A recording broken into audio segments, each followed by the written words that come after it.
Board of Directors to authorize a transfer of $3,500,000 from the unrestricted fund, approve the scope summary for a solicitation, and authorize the General Manager and CEO or her designee to enter into a contract for consulting services to conduct the 2026 Comprehensive Operational Analysis, also known as a COA. Do we have a motion? So moved. Is there a second?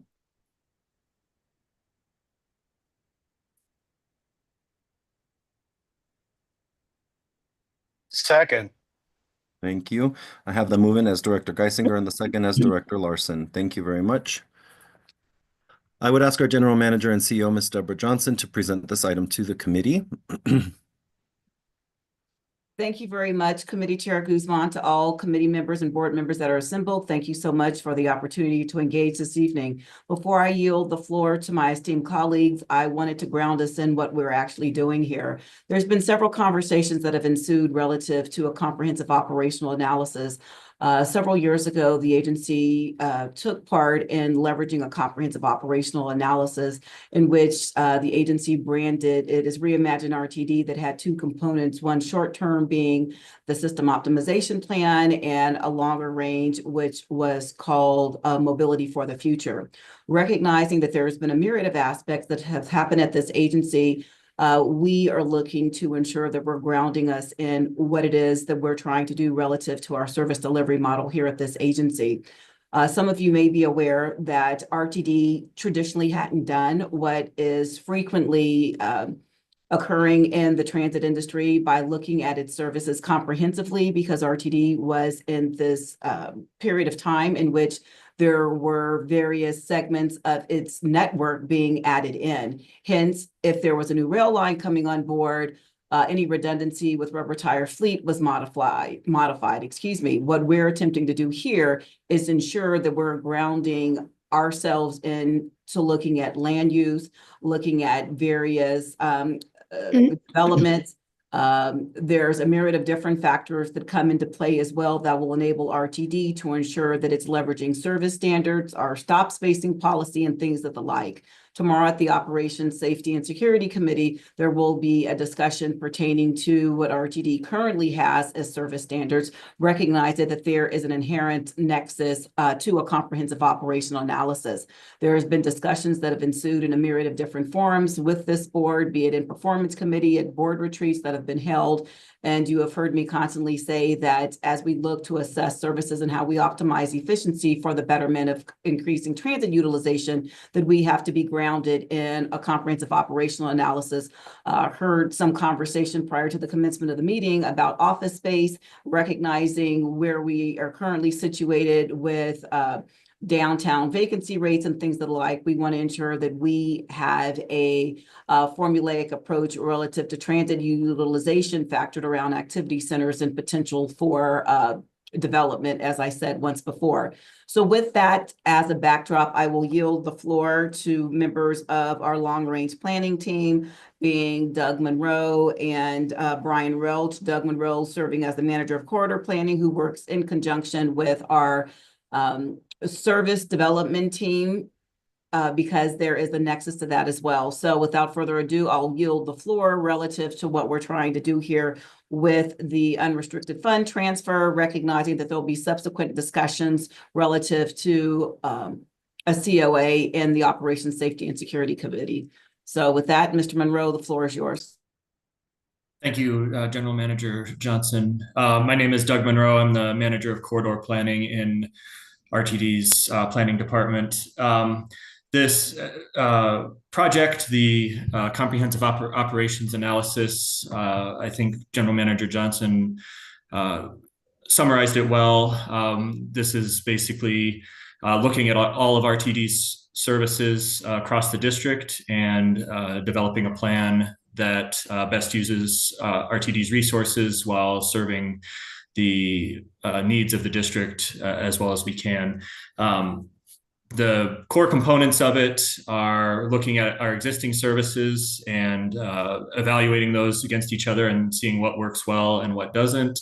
engaging with our stakeholders across the district to understand the wants and needs of those stakeholders, looking at market research and travel patterns across the district. And this is something that we did in the previous system optimization plan, looking at data of travel patterns, not just on transit, but on other modes that we can potentially serve those, RTD could potentially serve those trips as well, and optimizing service to look at those types of trips as well. And then finally, developing the updated transit network that we would implement at some point in the future. The goal with this budget transfer is to be able to start the procurement process here in 2025 and develop the detailed scope and get the procurement process started, and with the goal of having a consultant on board either by the end of this year or early next year, so that we can hit the ground running in 2026 and get this comprehensive operations analysis completed in approximately 18 months. So I think that's a good overview of the project, and I assume at that point we can take any questions from the committee members. Thank you very much. I just want to note for the record that we are joined by Director Ruscia, and it is an opportunity now for directors to ask questions. Are there any comments or questions? Raise your virtual hand. Vice Chair Banker, your hand went up first. You're recognized. Thank you. A couple of comments and then a question. It looks as though the money for this was put into the 2025 budget, and it's not necessarily coming out of unallocated balance reserves. Is that correct? I don't know, is Kelly here? Mr. Chair, if I may. Yes, please. Yes, the CFO is here, and to the point, Director Banker, we did foresee this coming. We're just moving the money so we can start with the procurement process, but I'll yield the floor to CFO Mackey. Yes, that is correct. This is included in the budget and is not unallocated. Thank you. Oh, wonderful. Good. I'd like to hear that. Okay. And then actually my real question, I've been wondering about this now for some time.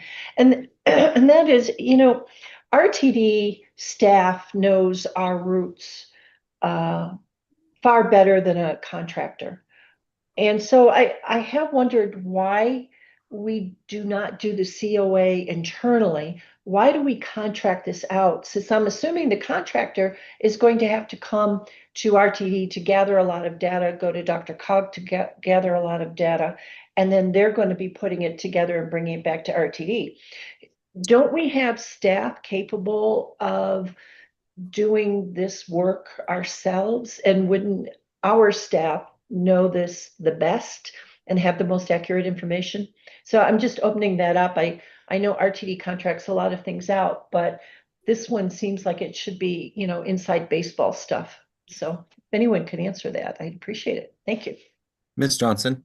Yes, thank you very kindly. And thank you very much, Vice Chair Banker, for the question. So keeping in mind, we do have staff that are very adept at their jobs. Recognizing an 18-month study, considering what we currently do relative to long-range planning and service development, we would be pulling people away from their jobs in reference to doing this in a comprehensive fashion, recognizing that there's a myriad of different elements revolving around stakeholder engagement.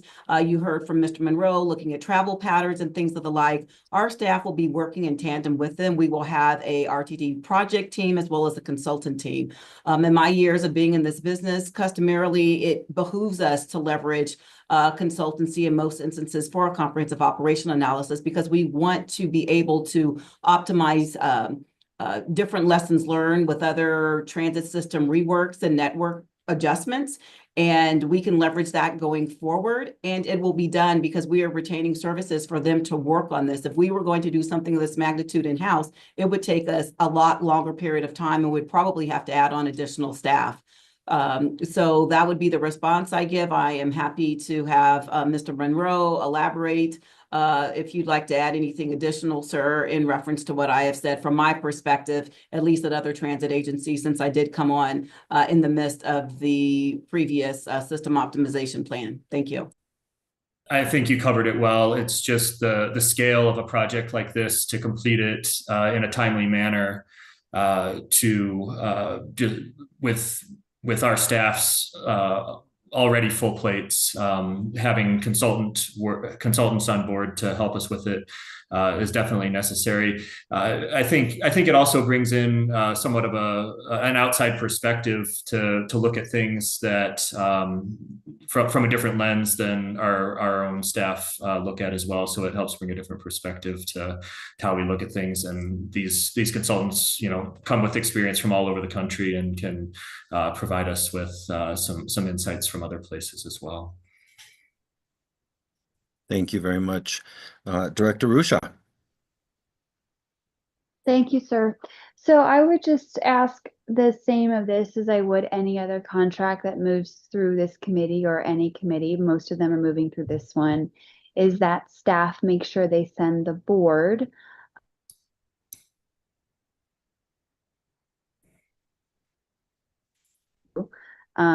terms, conditions well in advance of these votes. So that we know what we are voting on and we don't have to dig through OpenGov to get the parameters of such. It's been brought up before, and I'm hoping I don't sound disagreeable by asking again. Individually, as a board member, I go and look for that information, and I would just appreciate if staff could do that for us, since this is a large amount of money we're talking about. I am obviously very much a yes on moving forward with the COA, but I would be remiss if I didn't note that I was not pleased with how we did our SOP. And that was me as a constituent, being a very active constituent in my community relative to transit before I was on the board. I know that was a couple-year process. And generally speaking, I have not been pleased with some of our consultants, as it relates to community outreach. I think our internal team does a better job, and I am hoping it's different with this round. So what I would be looking for personally is not just the set of documents I previously referenced, even though I know where to get them, but also a very firm and clear explanation from staff as to why this team is the A team. And that's not about our internal staff. I trust us. But when we make an investment in consultants and an outside group, we're putting our constituents and our planning future on the line. And so that's what I would like to hear more about at our full board meeting later this month. Thank you. And thank you, Chair Guzman, for permitting me to speak as a guest. Thank you. I am so sorry. I don't know if it was just on my end, but it sounded like you cut out, and I wanted to make sure I got the first part of your comment. You asked the agency to send, and then you cut out, and then it rejoined at terms and conditions. So you might have said something that I didn't hear. What was the missing piece in that, Director Rusha? If I may, sir? Thank you. Yes. Thank you. No, yes, I'm in transit, so I apologize for the unstable connection. So I had stated that I would appreciate if staff sent out like the RFP, generally for this and any other contract, RFP, RFQ, our requests for proposals before we vote on these contracts. Because while we can go get them online, most of us, I don't know if all of us, most of us know where to go. That is an extra step or steps on our behalf. And I think it's just a matter of respect if staff could front load that for us so that we are more prepared before we vote on tens of millions or hundreds of millions of dollars moving out of the board. That's about what I said. Is that understood? I'm not sure what part wasn't caught. Is that okay, sir? It was the RFP and the RFQ that I didn't hear, and I wanted to make sure I captured it in my notes. Thank you. Okay, thank you. I apologize if I was repetitive. Nope, you're good. Any other directors? I don't see any other hands raised. Madam CEO, I just want to thank you for bringing this up and bringing this forward as a recommended action. I am truly excited about this. I think it's overdue since the COVID-19 pandemic has happened and we are living in a new reality. And it'll be good to get new facts into the system to be able to provide better service to our constituents and to all of our customers, both those local and those visiting. So thank you very much for bringing this forward. And I am going to take a vote. Are there any no votes on this item?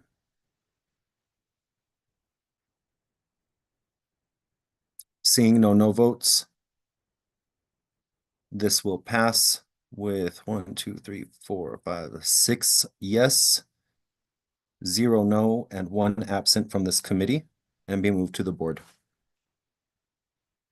The second action for tonight is the bus stop infrastructure and accessibility assessment contract amendment. Mr. Kroll, sorry. Oh, that's okay. I just don't think Director Catlin has returned yet. She had some internet issues, so I think we'll record the vote as 5 Thank you. yes, 1 away, and 1 absent. And Director Catlin will be back with us as soon as she's able. Thank you for the correction. I appreciate that. All right. We'll continue on. The second action is for the bus stop infrastructure and accessibility assessment contract amendment. This should take approximately 20 minutes. For the board of directors to authorize the general manager and CEO or her designee to execute a change order to the contract with Nelson Nygaard Consulting Associates, Inc. to facilitate the completion of enhanced scope of work elements for the bus stop infrastructure and accessibility assessment project in the amount of $231,862, increasing the total amount not to exceed from $608,772 to $840,634. Do we have a motion? So moved. I have the movement as Director O'Keefe Second. and the second as Director Geisinger. Thank you very much. I would like to ask, Mr. Bill Soroy, Senior Manager of Transit-Oriented Communities, to present this item to the committee. Thank you, Chair. I'd also like to recognize Carl Green Jr., who is assisting me as part of the project management team on this project, and he'll be available to answer any questions as well after my short presentation. Just a little bit to note, just to summarize the board report, as Chair Guzman said, we are requesting an additional amount of $231,000+ to be added to the contract. And there's 3 primary areas where that money will be used. The first is being on internal coordination project management, where we have a project management committee that was not originally anticipated in the original scope that the consultant is using and conducting meetings with staff that's been proved to be very valuable in this process to get feedback from other departments within the agency that deal with bus stops. So that has been a very good addition to the project. As well as the biggest item here is the data collection piece. Under this piece, we are asking to add monies to allow us to do imagery for all of our stops. And you can think of this as like a Google car that goes around and takes pictures of all of our bus stops. Originally, we had only partial stops funded, meaning that we would use other means to kind of collect data, including things like Google Maps. But for conferring with the consultants and with other staff, we determined that it would be most advantageous to actually collect that imagery for all stops. And that would allow us to deal with some issues that we've had with our current data, which is a lack of consistency, and we'd have that consistent level of information for every stop in our service area. And finally, the third piece would be going towards enhanced stakeholder and governmental engagement, specifically to cover county workshops that we would do. As noted in the board report, over 96% of the stops that we currently serve are not controlled or maintained by RTD. Those are typically maintained by local jurisdictions and county staff. And so we think it's really important to engage them, particularly at that kind of county level. I think it's a great venue or vehicle to do this. So with that, there is money in the current 2025 budget for this item, for this additional scope. And then one other final note is we do plan to come to the board and to this committee in November to give a full briefing on this. At that point, we will have our data collection complete and we'll have done some analysis so we can have a robust presentation with the board on kind of where we're at with the study. So with that, Chair, I'd be open up for any questions from the board. Thank you very much. This is your opportunity. I am going to call on committee members first, no disrespect. Director O'Keefe. Thank you, Mr. Chair. Thank you, Mr. Soroy. So there's the ongoing board effort by directors Nicholson and Pagliari that is looking at the transit welcoming environment. Are we going to merge these two kind of research projects together? I would assume so. And also it would be helpful, I mean, just for jurisdictions in my district, if we're having trouble getting them to make improvements, I'm happy to carry that flag with them. I'm hoping everyone is just perfectly agreeable in District H, but I'm sure that's not perfectly the point. So the question and then an offer once we get some actionable data, reaching out to the jurisdictions. Thanks. Thank you. Madam CEO. Yes, thank you very much. If I may address the question posed by committee member O'Keefe as it relates to a welcoming transit environment and the work that's underway by Secretary Nicholson and Director Pagliari. At this juncture, we have yet to be fully briefed. I know they are looking at a myriad of things, but keeping in mind the important aspect of a welcoming transit environment is critically underwritten in crime prevention through environmental design. So when we talk about transit stops and amenities, having various aspects of lighting and other things that would deter unwanted behavior, quite naturally, that would be embedded in this as we move forward, because that will enable us to create standards to ensure that there is a welcoming transit environment. So I wanted to couch that in that manner going forward. And I jumped in front of Bill Soroy because I know he hasn't been well versed in that because we're waiting to get updates as relates to where those board members are with their undertaking. So quite naturally, as we compile that information, stakeholder engagement is paramount, because for those jurisdictions that may be putting in amenities within their rights of way, we want to ensure that there is consistency and that there are standards whereby we can provide certain specifications. But with that, I'll yield the floor to Mr. Soroy and or Mr. Green as we talk about the direction in which we're going, because we want to ensure, regardless of who is the owner of said amenity, that it is reminiscent of RTD's brand as we move forward. So I'll yield the floor. Mr. Soroy, if you want to elaborate any.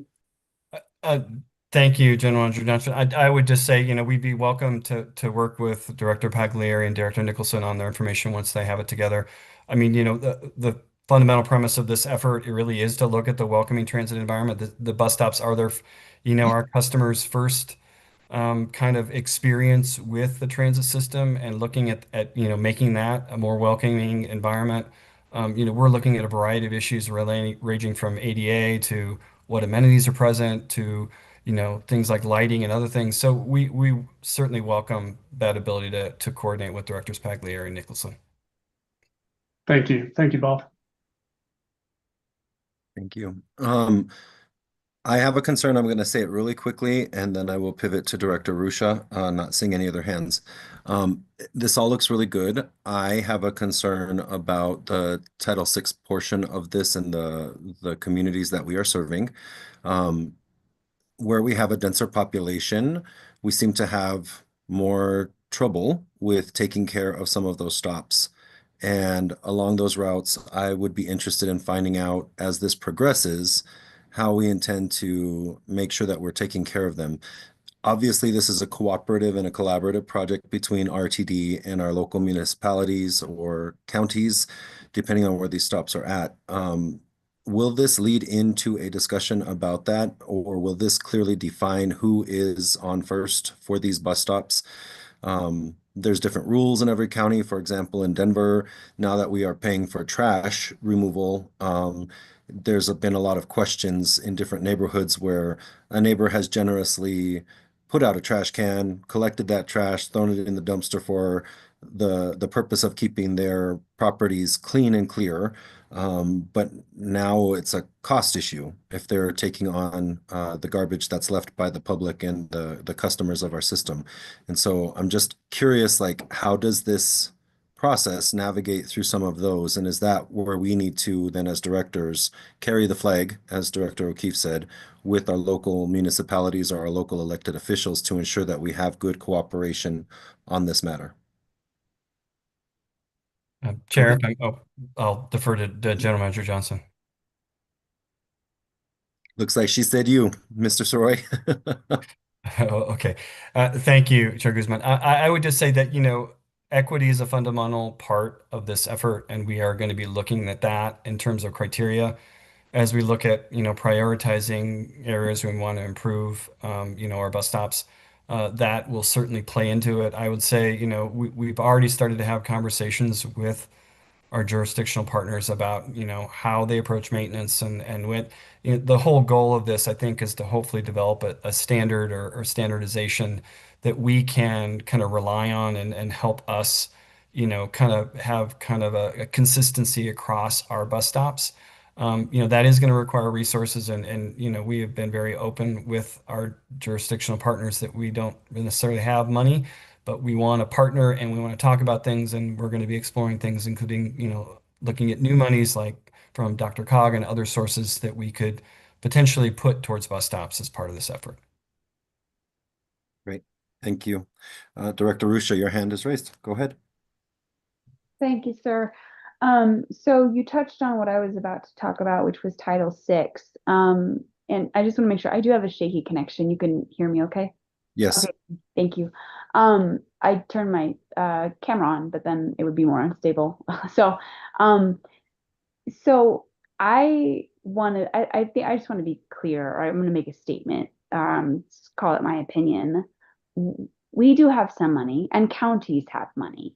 It's where they put their money. And low-income communities and communities of color don't have the same amenities as others. Anyone who rides the system knows that. You'll see it. And so what I would like to understand in terms of our long-term vision, I understand the study. It mirrors a bit what Denver Department of Transportation Infrastructure has done. What I would like to understand after the study is completed and we know more of what we already know to be true, what is the intended outcome? Are we going to create standards that we expect across our system? Similar to how we have with routes. What changes are we going to make internally in terms of processes and how we allocate dollars, or how we expect our partners to allocate dollars? That is what I want. That's what I want to know, the long-term goals as it relates to equity, because again, anyone writing our system today sees the disparity. And then if I could I wanted to make a note or piggyback off of something that Director O'Keefe said about a welcoming transit environment. In my district, more often than not, it is the police department in collaboration with sometimes local business or local just residents, but is a police department that asks us to remove stops and to remove amenities. And that is also an equity question. So I know that what I just said cannot be addressed very, quickly, and I don't mean to put our GMCO on the spot, but I would feel remiss if I just didn't bring these things up and call a spade a spade. This issue was originally an OSS. It's been moved over to F&P, which is fine, but it really is a matter for the whole board to consider holistically and really dig in. I don't remember the appendix letter in our Title VI report, but our amenities and some of that data is in our Title VI, all of our Title VI reports, all of our annual ones, and I encourage directors who are interested to go back and take a peek, and I'm sure the board office would be happy to direct you to the correct page as you'd be looking at a 1,300-page document. Thank you, Mr. Chair. Thank you. Madam CEO, your hand was raised. Yeah, so thank you very kindly, Committee Chair Guzman, and thank you, Director Rusha, for the question. I am answering this question because we're talking about a long-term strategy, and I do believe that I in my role rather, basically have been intentional. We are doing this bus stop analysis for the sole purpose of ensuring that we have a common set of facts, recognizing the information that Mr. Soroy put forward that RTD does not have auspices over all of its amenities. We want to ensure that we have data sets that enable us to be intentional as we move forward.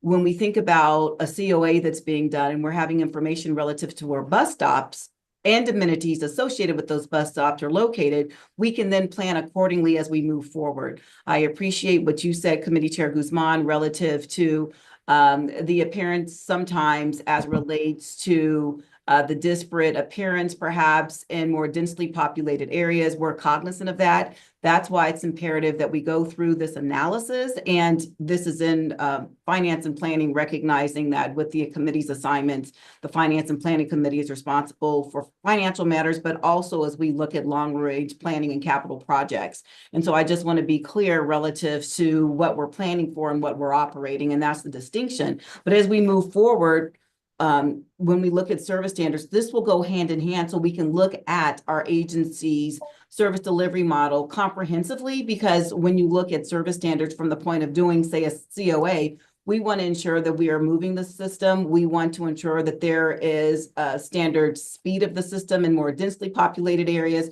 So that comes into play where bus stops are located, perhaps in the central business district. They're every other block. I'm using that hypothetically versus an area that is less populated. They may be one every quarter mile. And so this will put us in that position moving forward. So yes, there is a strategy relative to ensuring that we have data that we can collect and merge it with our service standards for the betterment of bus stop placement and other aspects that we do as we deliver service. And quite naturally, equity is interwoven in all of that. Thank you. Thank you. Seeing no other discussion on the matter, I guess it's time to take the vote. Are there any no votes on this action?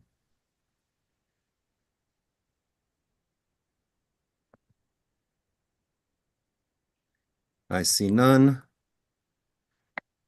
It looks like that will go forward. 5 yes, 1 away, and 1 absent.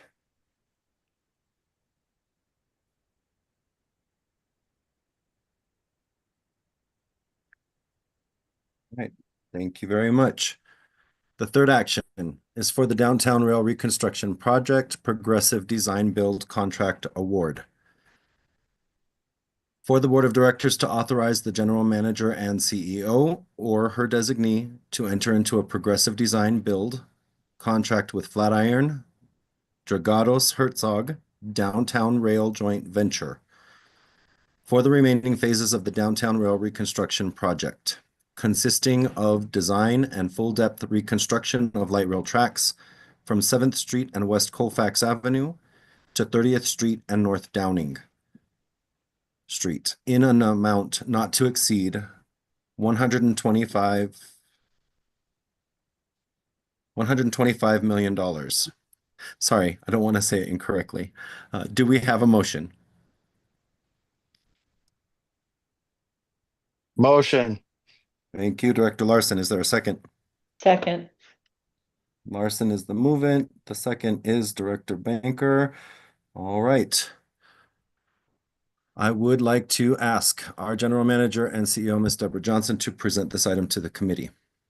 Thank you very much, Committee Chair Guzman. First and foremost, if you may recall, at the full board meeting that took place on June 24th, during the course of my General Manager and CEO report, I did present a presentation grounding us in the importance of back to basic and asset renewal. In the course of that presentation, I talked about a myriad of activities that would be happening and different elements that are rooted in our asset renewal that would be coming before the board relative to us ensuring our state of good repair. Tomorrow evening at the Operations Safety and Security Committee, there will be a discussion that ensues relative to service changes and also the transit equity associated with that service change. More so to the fact is that we want to ensure as we invest in our asset renewal to preserve the investment that taxpayers have made into our transportation network, that we can actually maintain it for an additional 30 years. Included in your board packet, whereby it starts on like package page 31,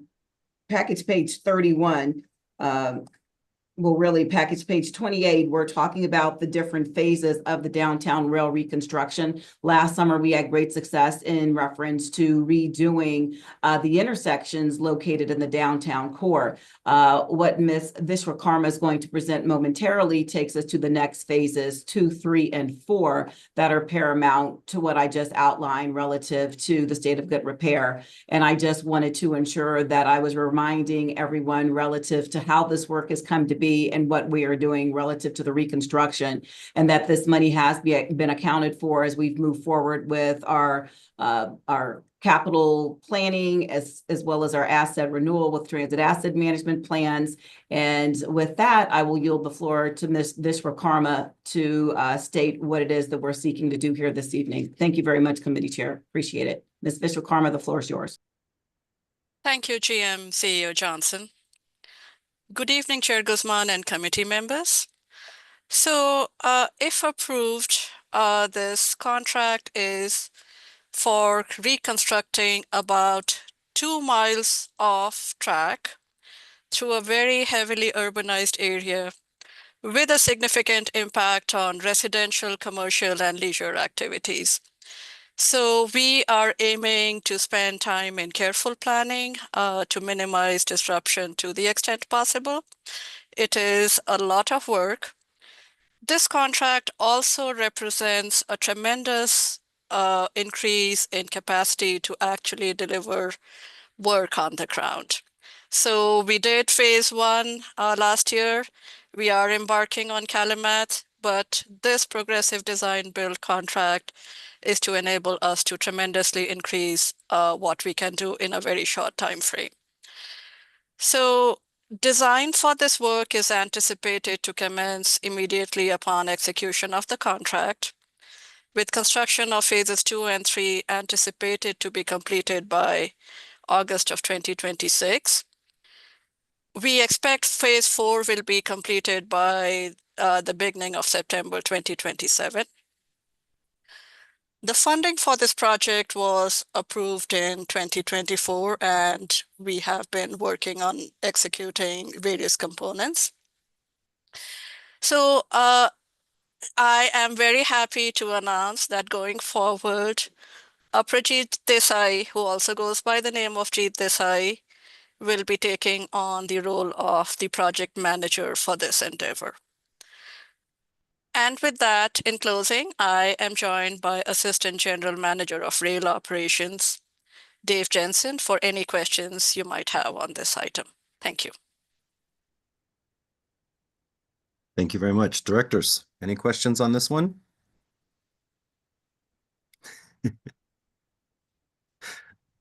Vice Chair Banker, you're muted, my dear. Yes, okay, thank you for reminding me about the mute. I am still trying to understand the $125 million project. It's just such a large chunk of change here. You've got a presentation in the packet that we received. I'm wondering, is this what we're going to be going through the night of the board meeting, or are we going to be talking about this also tonight? I find it interesting. My main question, however, is, you know, when I talked to you about this previously, General Manager, you did convince me that there's certainly certain sections of this 5-mile track of rail where so much traffic has been going over the track for 30 years now. But here's my question. For some of the sections of the track where there has been very little or perhaps even no car or truck traffic going over the rails, do you think those sections might not have to be redone? Can we save any money in that particular area? And then do you think the $125 million, do you think that's going to completely cover the project, or should we be expecting perhaps the contractors coming back and asking for additional funds? I mean, could you just give us a little bit more of an overview? Because it's such a large piece, chunk of change, that I'm still having trouble making one appropriation to go forward and do this. But I am supportive, so let me state that. Thank you. Just really quickly, and then Deborah, I'm going to have you jump in right after. We did have the summary presentation of what's included in the board packet at the last board meeting, and there are recordings of the full presentation that we can provide to any director that might be interested in it from previous board meetings that we have held on the full totality of this project from the beginning. Not much has changed except the current phase that we're in. Madam CEO, I'll turn it over to you. Yes, thank you very much, Committee Chair. And I'll start, and then quite naturally, my gifted staff that's here can add to my comments. So I recognize the price tag may appear to be large. I operate from the vantage point, you can't put a price tag on safety. And so the reason I say that is while the downtown rail replacement project is $125 million progressive design build contract, it doesn't just cover the track replacement, but it also includes the upgrades to the stations, the signal systems, and you think about 30 years. Additional signage in reference to minimizing confrontation with pedestrian and vehicular traffic, recognizing this is embedded track. Not only are we talking about minimizing the confrontation with vehicular traffic, and what I mean by that, people in their personal operated vehicles, because oftentimes recognizing we're in a shared running configuration, some individuals may not be adhering to the signage that is within the downtown core. And also we're talking about key safety features across Colfax, the downtown loop, and Welton. And so the cost in and of itself, the scale of work is clearly over 10,000 feet of track in a dense urban area. There's an integrated design that has quality control, planning, as well as public outreach. And I do want to commend the team. We're leveraging the lessons learned that we had last summer, where we really had an integrated approach, leveraging the different downtown business improvement districts, working with the chamber, and I could go on and name those, but that's how we really got the word out. We're able to take people on site visits to acclimate everybody and where we are. And keeping in mind, all of this is managed within one contract, so you have that consistency and uniformity. And then more aspects of this is like we're addressing like key risk, considering volatile material costs. We're in a phase right now where we don't know what we don't know relative to what's happening with supply chain. There's a myriad of different colleagues around the country that have had some upheaval as relates to getting certain aspects of materials readily available, causing a delay. Also, we talk about the notion behind seasonal impacts, if we were going to stop and start as we move forward. And so it's that continuity, I'd like to say, and each of these factors influences the cost as well as schedule and service. And this progressive design build approach helps manage these complexities with built-in risk mitigation.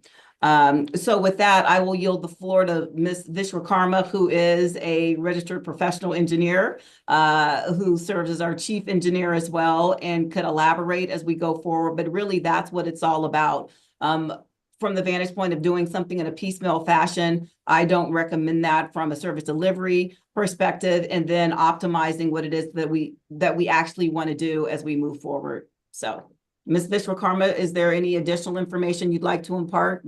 I yield the floor to you. Thank you, Ms. Johnson. The only thing I would add is that it takes a while to stand up these infrastructure projects to bring all the components together, whether it is money, consultants, our capability at the cities we are working in. So it's bringing the factory together every time to manufacture something. That is how we have to think of this. So doing this in a piecemeal fashion would not be the best way to approach it. Thank you. Mr. Jensen. And one other thing I might add as it relates to the conditional assessment, I heard the question being asked whether or not there could be some savings by not replacing those sections. So in spite of the fact that some of the sections we're doing are not suffering the lateral forces that Ms. Johnson spoke of before, it is 30 years old. When we did construction last year, and every time we go in to these sections, we do post-construction assessments of the track area. Because it's embedded, we can't see what's going on underneath the concrete on top. If it was the open right of way, we could see the ties, we could see the clips, we could see all of the components associated with the track structure. But because it's embedded, we can't.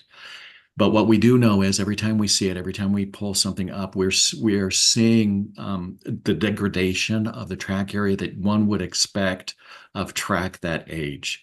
And so since we've got to go in anyway with the full depth replacement in those areas, we can't guarantee that if we were not to do that work, it would last much longer. It has reached its end of useful life. It is safe to operate over now, but prolonging and putting this off would only result in us having to replace it at another time at another date. And so what we're trying to do is we're trying to get it in and get it replaced before failure. And because we can't see underneath, it's hard for us to be able to predict when that might be. And so the time is right for us to be doing this work now. Okay, thank you, David. That piece was very helpful because when you're thinking of 5 miles, I can't help but think, maybe there's half a mile or a mile that we could save some money on that we don't have to reconstruct. But you make some good points. Thank you. Thank you. Director O'Keefe. Thank you, Mr. Chair. Ms. Vishwakarma and I talked a little bit about this back at the outgoing directors event. I have to ask again because I don't recall. It's my feeble mind. Do we have experience running a progressive design build? I am willing to stipulate that a CMGC contract or a progressive design build would be the way to do this. But do we have people overseeing Flatiron Dragados that have experience with progressive design builds?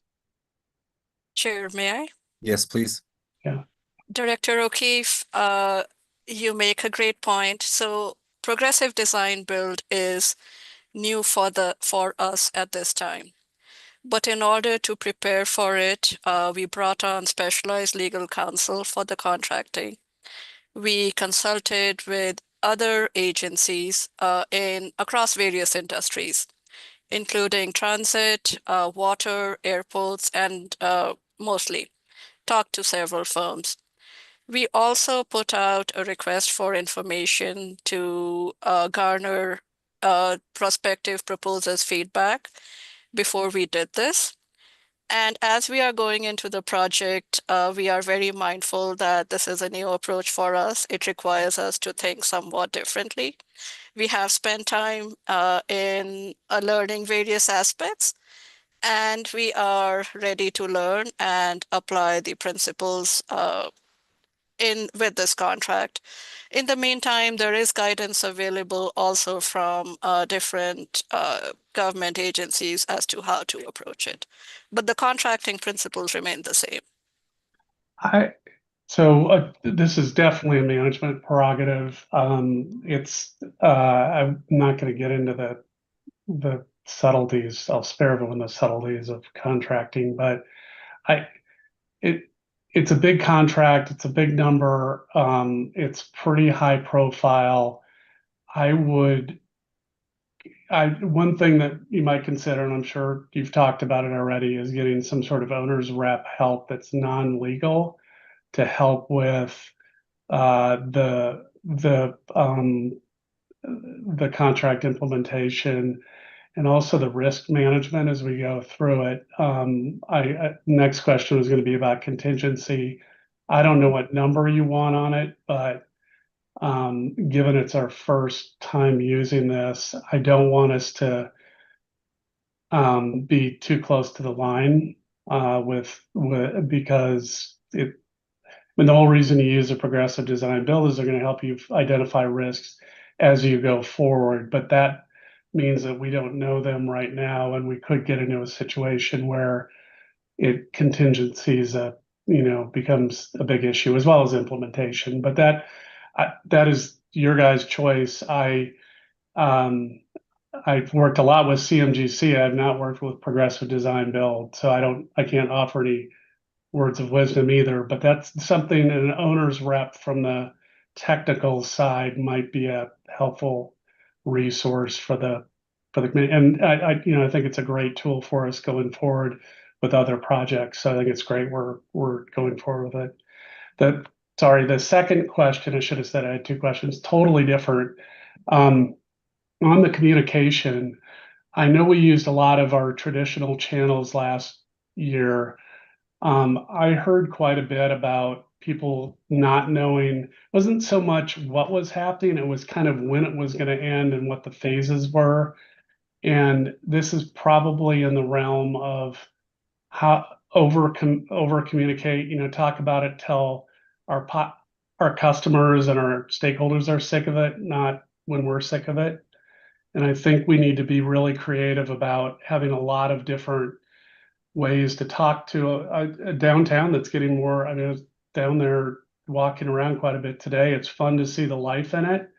Every one of those people has a chance of being an aggrieved customer. So I really think we need to learn the lessons from last year, figure out what worked, but also figure out how we can over communicate on this project.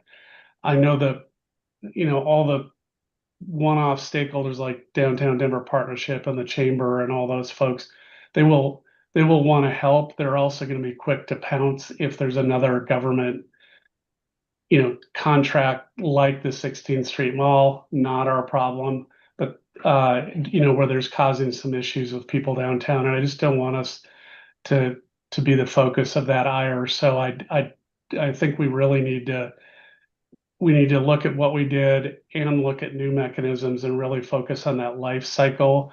You are here, you have 2 weeks left, we had a delay. This is how long we expect the delay to be. It could be longer, it could be shorter. We will tell you later. And I think it's people probably not looking in the right place, but that doesn't change the fact that I heard quite a bit about it. So that's the other side. And honestly, the contractors should be able to help quite a bit with that too, I would expect. So thank you for the two questions. Madam CEO. Yes, thank you very kindly, Committee Member O'Keefe, for your thoughtful, insightful remarks. A couple of things. This agency is starting to leverage owners reps as we go forward because we recognize in some aspects there are things that we don't know, and it's better to mitigate risk. One thing for certain, as we talk about communications, quite naturally, this is part of the contract. We are capitalizing on lessons learned. Our Chief Communications Officer is online with this meeting and has been working in earnest as relates to having an enhanced comprehensive communications plan that we're going to leverage through all various avenues. There are some interesting tidbits that we are going to leverage as we move forward, but we hear you loudly and clearly, quite naturally. We can communicate and communicate. It's always going to be, a portion of the customer base or member of the public that'll say they don't have the information. So I just wanted to acknowledge that we hear you loudly and clearly, and we're doing that going forward. And this is a great opportunity opportunity where we can leverage all of you as well to be additional ambassadors as it relates to the communications component. So thank you for that. Yeah, thank you, and thank you for doing the project. I couldn't be happier that we're catching up on this deferred maintenance backlog that this team inherited. So I don't want that lost in the questions too. I'm glad we're doing it. Thank you very much. Director Rusha. Thank you, sir. It's really hard to go after Director O'Keefe, usually because he said something I was going to say, but then he said it better. I'll give it a shot though. So thank you for your comments, sir. Although I've come to a different conclusion. I won't be supporting this when it comes to a vote at the end of the month. I believe T-Rex was design build, although not progressive design build. Someone can wave at me angrily if I'm wrong. And as noted, like progressive design build is new for us. We even had to retain special counsel to get through this contract. And that is actually one of the reasons why I'm a no vote. I know this project or series of projects has been a conversation at Blake Street for a couple of years. But that's internal and it hasn't happened with the board. And that lack of transparency is what's giving me a stomach ache. So as a person who has spent an extraordinary amount of time, trying to talk to staff, looking at documents, looking at the RFIs maybe, and following the trail, and still not coming to a yes when I want to get to a yes, I'm comfortable voting no on this one. It might be a protest vote, and that's fine. There are some concerns with progressive design build generally. I'll flag them here quickly. Like, we do have reduced owner control. There's less competitive pricing. There is a risk of scope creep. And then when you translate that over to the labor side, which I'm concerned about in terms of respective rights of workers, early contractor selection could just sideline labor input. We'd run a greater risk of human trafficking, wage theft, and other violations because we are further and further away from the project. If we have a compressed timeline, then that can put pressure on labor standards, which could reduce them, which ultimately becomes a safety issue down the line, and we pay for it later. And then just generally going back to, sidelining labor input, we might have, unclear labor commitments in the early design phases. And I think that plus the board not having the insight and the transparency that I think is required for us to have to responsibly vote yes on a $125 million contract, I'm going to be a no. I recognize this has the votes to pass, and my vote's not needed for the board or for the agency. If anyone in the agency, though, would like to reach out, sit me down, and help me get to a yes, I'm more than happy to make the time and take that call or come down to Blake Street. But these are some of the issues I raised earlier in this conversation when this came up in committee or at the board.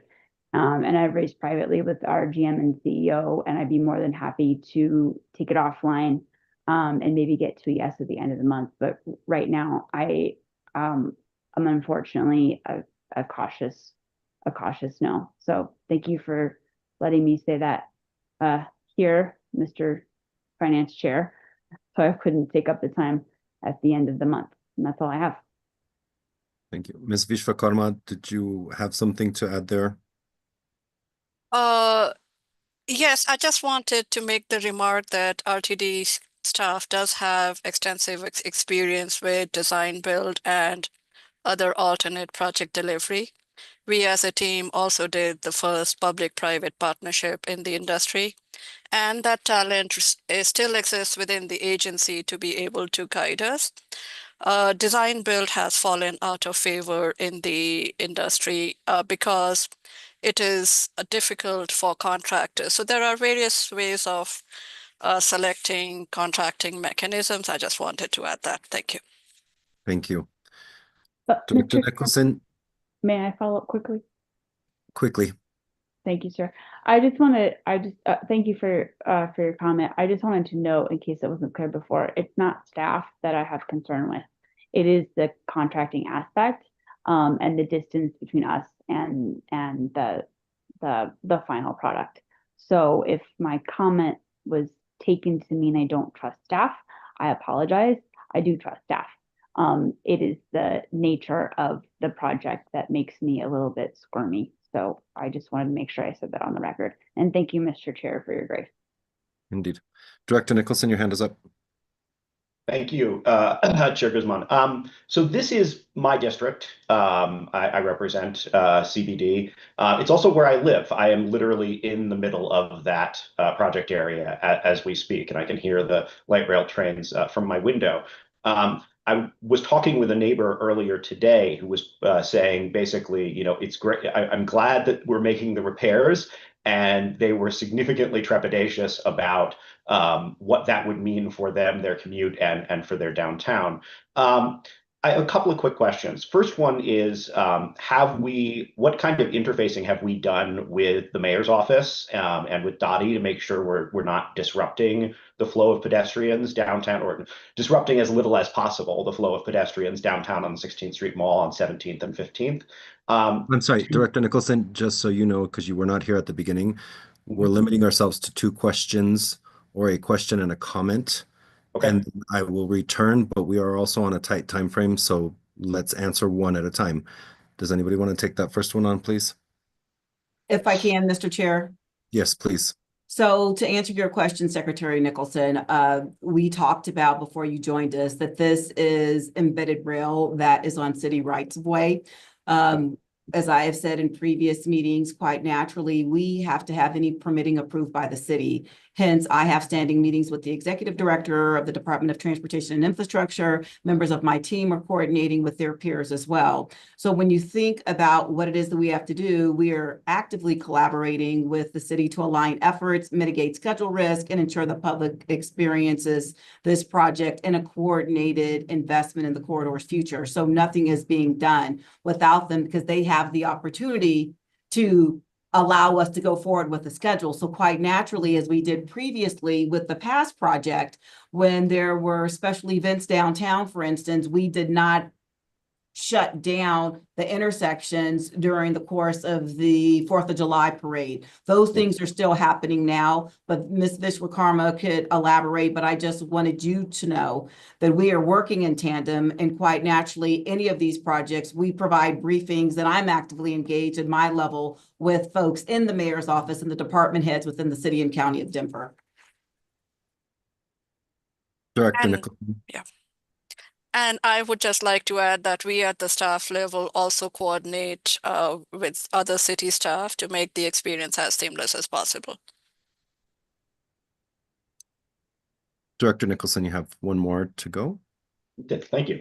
So what I was going to say is, you know, having lived in a number of buildings downtown, there is a number of mechanisms by which we get information about things that are happening, parades, whatever. Have we put together materials, or will we be putting together materials, you know, digital information, you know, images, text that can be circulated, that we can send to building managers in the downtown loop area in CBD, that they can circulate to residents? I'm thinking of, you know, my building at the Boston building, 17th and Champa, the hotels, the Quincy, all of the ones that are going to be impacted by this, so that residents are getting regular, not just one time, but regular updates on here's what's happening, here's when it's going to be finished, here's how we're going, so that they can feel like they're brought in.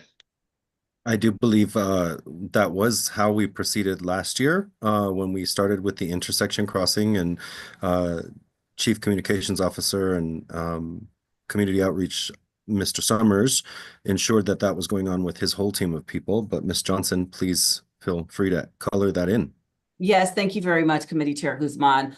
You hit the nail on the head. Quite naturally, everything we did last year, we incorporated in the hotels and the businesses. Mr. Summers is on camera. I will let him elaborate even more relative to the various communication tactics that are being leveraged, because it's not a cookie cutter approach. It's dependent upon the building, the type of establishment. And so we're leveraging that. But Mr. Summers, the floor is yours, sir. Thank you. Yeah, thank you. And thank you, Director Nicholson, for the question. I also live downtown, so very familiar with traffic flow. One thing that we'll continue to do that we did last year and had great success, we created what we call toolkits for each of the buildings and the businesses and the hotels. And those toolkits had sample newsletter copy, flyers that could be printed off. We even offered to print flyers for different buildings if they wanted to post them at their doors or in their elevators. So we'll continue to do that. We also hand delivered them to all of the businesses within a 2-block radius of the downtown loop last year. So really trying to make sure that we do that outreach. This year, since this project will be ongoing for a period of time, we'll continue to do more than just one touch point. We want to make sure that we're doing follow-up. We also provide a phone number and an email address specific to this project that people can call in if they have questions or concerns or need more information. So we provide something specific to the project where people can close the loop if they have things they want to know. Thank you. It's also my district too, Director Nicholson. The Welton Corridor is the last phase of this project, and the Kalamath Corridor we're doing this summer is actually in C. So we share it, and it's all of ours because we are all one RTD. But I do appreciate the robust insurance for the central business district that you represent so well. Director Banker, your hand is up. It's pretty much, I'm following on the idea of helping businesses. Small businesses in Denver have just been hammered. You've had the 16th Street Mall that was shut down for several years. You've got Colfax going on right now, and small businesses are going out of business. There was just a bakery that last week was declared they're shutting down because of the construction on Colfax. So are we doing anything special, anything extra to help those small businesses survive during the construction, especially around 5 Points, when, you know, I can imagine the construction in that neighborhood is going to be very disruptive. I know the city and county of Denver has got a very small program to help some of these businesses, but have we considered doing anything along those lines? Madam CEO. Yes, thank you very much, Vice Chair Banker, for those questions. As indicated before, we are working in tandem. Now, this agency does not have a business interruption fund, as this isn't like the same type of capital investment project, say, as putting in an entire new rail line that's upending businesses going forward. But we have been working in tandem relative to providing different avenues for transit pass support. When I say that, educating them with various businesses, we leverage that along the Colfax corridor. So back to Mr. Summers' point, we're really working with the businesses, ascertaining what it is that they need from us, as opposed to RTD basically dictating what may need to happen as we move forward. So wanted to share that. So we're open to various ideas. I can't give you a cookie cutter response because it's really contingent upon that business. I do see our Deputy CEO, Angel Pena, that has raised his hand. And so I will yield the floor to him. And if there's anything extra Mr. Summers would like to add, we will go forward with that. So I will yield the floor, but thank you for the question. So thank you, GM, CEO Johnson. I do want to amplify your message more. Sometimes we might think also, okay, clearly we recognize the importance of coordinating with the city and county members, right? And sometimes we might think, okay, well, the timelines of the downtown rail replacement project and other projects are overlapping. There might be some questioning about, well, would it make sense to maybe delay that, right? Because of the impacts or what have you, right? And then actually is the opposite if you think, right? If we do that, we're extending the period of disruption for the community, right? So it's also by actually proceeding these efforts while at the same time other projects are happening in the city, we have an opportunity to coordinate that construction staging, utility work, and those public communications with the city, just like our Chief of Communications Officer just mentioned. So this approach, while doing this work, while other projects are happening in the city, it helps us to avoid rework, manage the traffic impacts more effectively, and potentially deliver those shared improvements for everybody at once. So We're actively collaborating with the city to align these efforts and mitigate those schedules risks and ensure that the experience at the end for everyone is well coordinated as one investment for the city and not as separate but a disconnected effort, right? So united together, we are not going to be impacting the same area twice. So this is an opportunity of a lifetime to do those at one time. Okay, so you make a very good point, and I appreciate that. I'm just hoping we keep a close look on those very small businesses that we are going to be impacting probably for a couple of months, and if we could make sure that they don't go out of business. But thank you, it was helpful. You know, maybe Mr. Summers, we could work together with some of those smaller businesses and get their flyers on the inside of our buses when we put other flyers up for a little bit while we do this. Might be helpful to drive something their way. I don't know. Just a thought. All right. I do not see any other hands up. I would just like to say thank you for bringing this forward. I would extend a hearty congratulations to Jeet Desai, who's going to take over as the project manager. That's wonderful news to hear. Thank you, Ms. Vishwakarma, for sharing that. And I will call for a vote. Are there any no votes on this item from the committee members?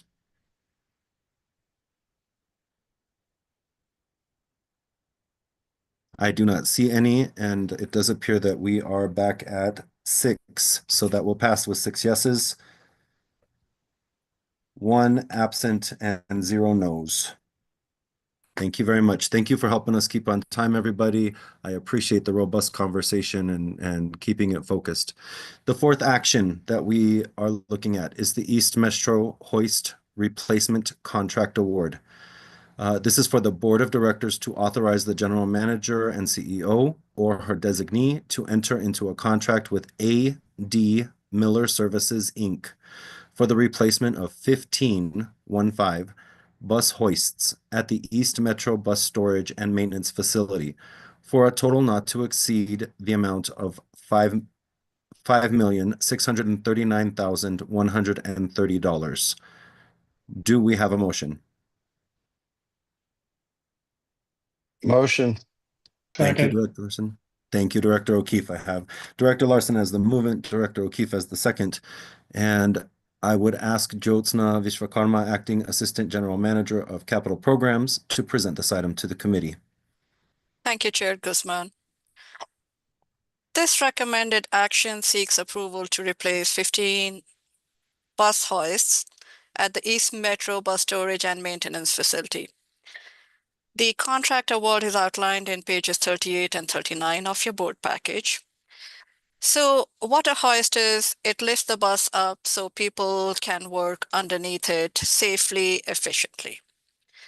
So the hoists that we are seeking to replace were installed during the original building construction in around 1977.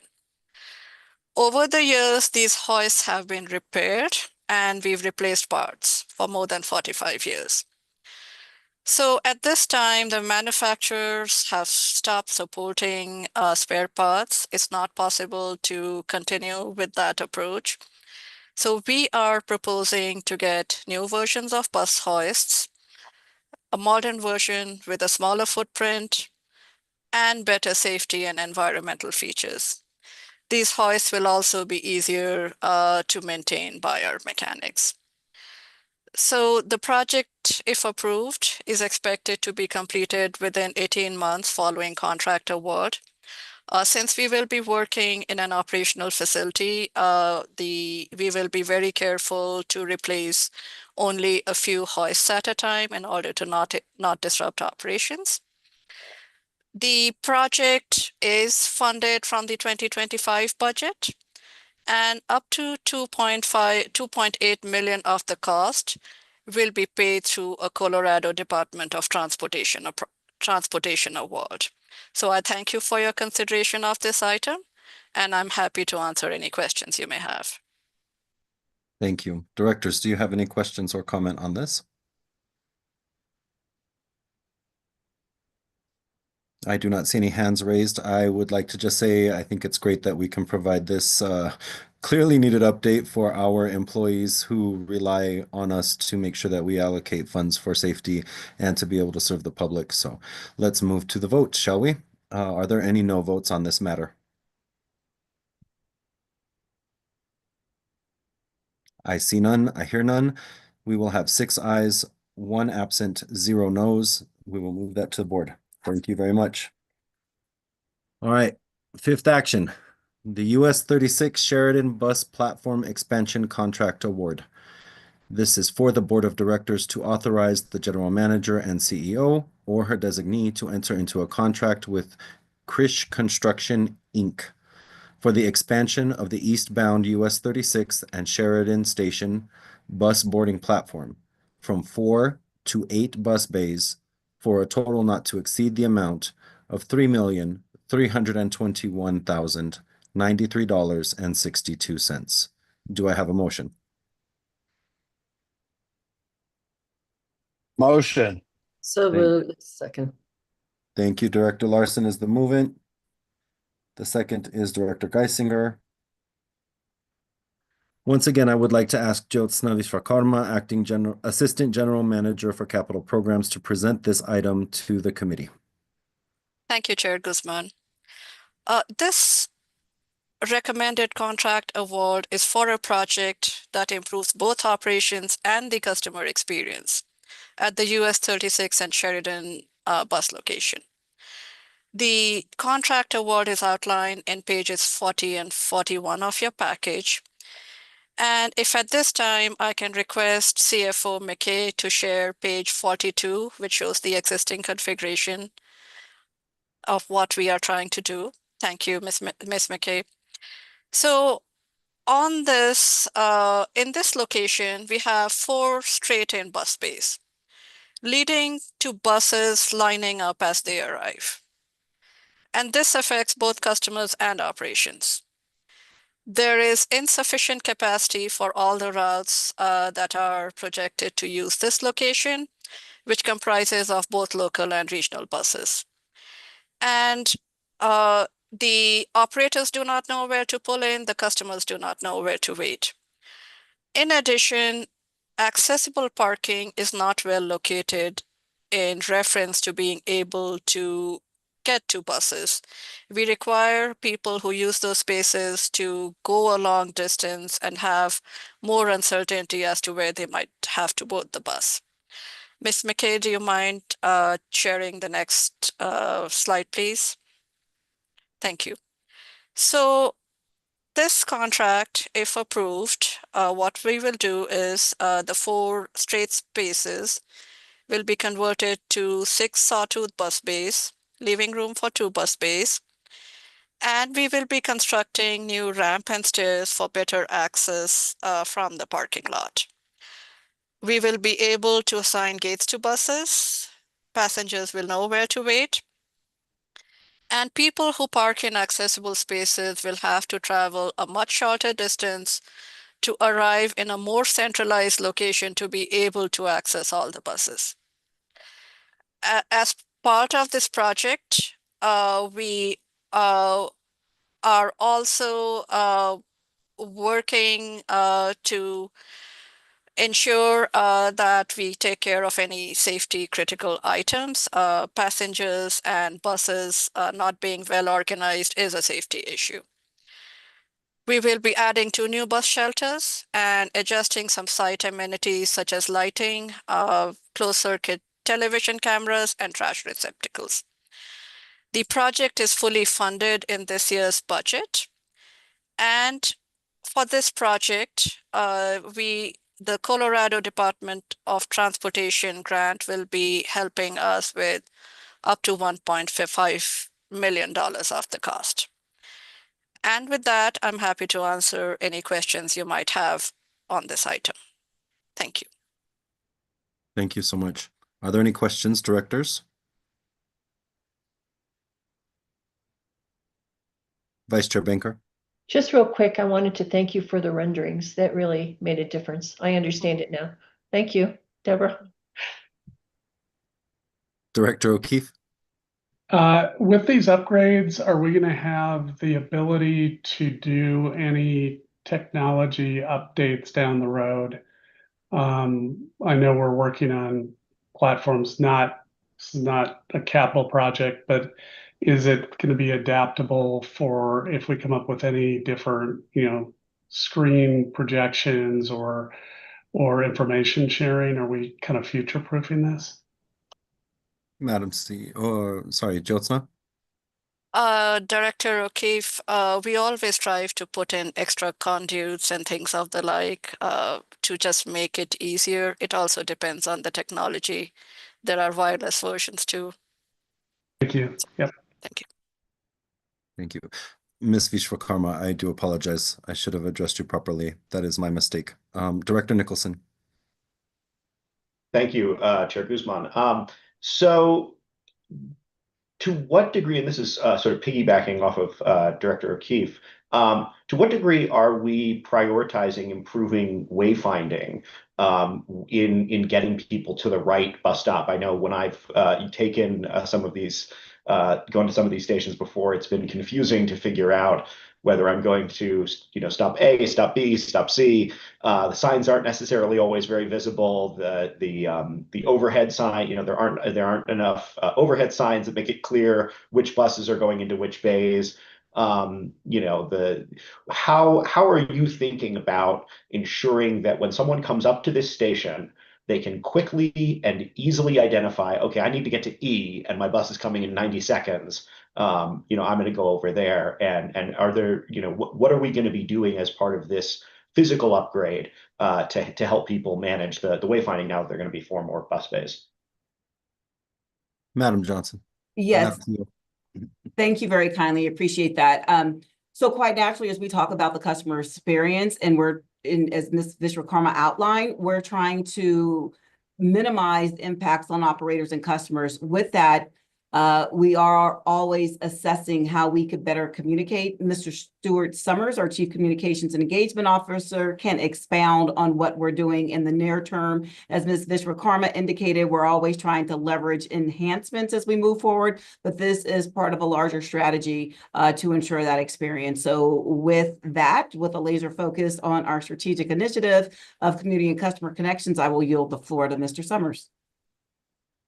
Yeah, thank you, Ms. Johnson, and thank you, Director Nicholson, for the question. A couple things to keep in mind. Last summer, we launched a project as an agency to do some station and stop assessments related to wayfinding signage and customer amenities. That effort's underway. We're collecting a lot of information about outdated signage, inoperable signage, wayfinding signage that's faded, needs to be updated, it's not pointing in the right direction, whatever it may be. We also realize that we don't have a lot of standards around this, so station to station it differs, and that's a problem as we grow as an agency. We want to make sure that everything is reflective of the one RTD approach. So I say all that to say this is top of mind for us. We are going to be continuing these station assessments, putting together some standards as an agency, and then building these into the budget process as we move forward with future projects. How do we include signage in those efforts? So more to come, but that is something that's on the top of our mind right now. Director Nicholson, you're still recognized. Thank you. To what degree will this affect security issues at these stations? Obviously you'll be having additional buses boarding and alighting, creates additional questions around being able to get to various, I've encountered a number of security issues at this station and other stations on 36, and I'm just wondering to what degree was security considered when we've thought about expanding this station in that way. Madam CEO. Yes, thank you very kindly. So as we look at our policing structure, and we have sectors, this is still part of that beat. I know we have Chief Martin Gano on the call who could further expound. Chief Martin Gano, are you available?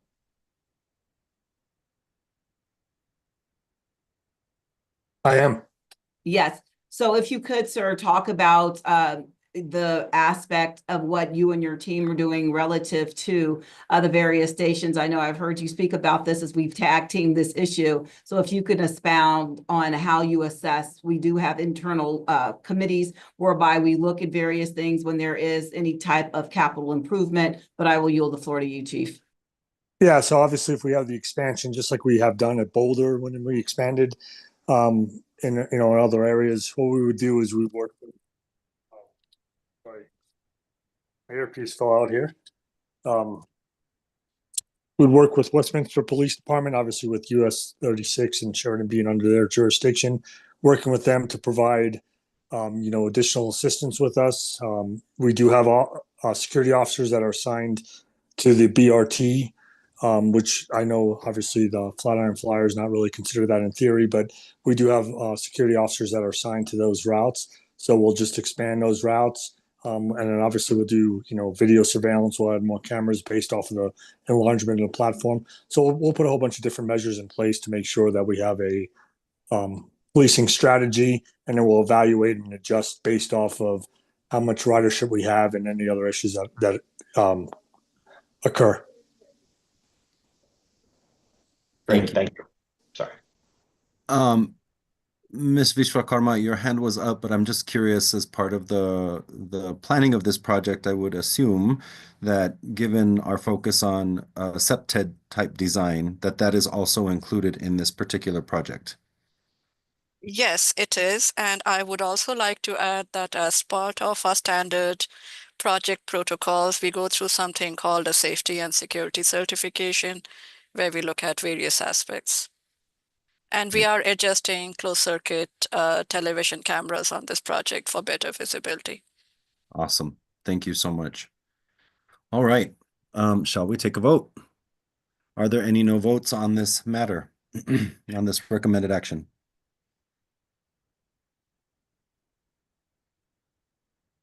I do not see any, so that will also pass 6 ayes, 1 absent, 0 noes. Thank you very much.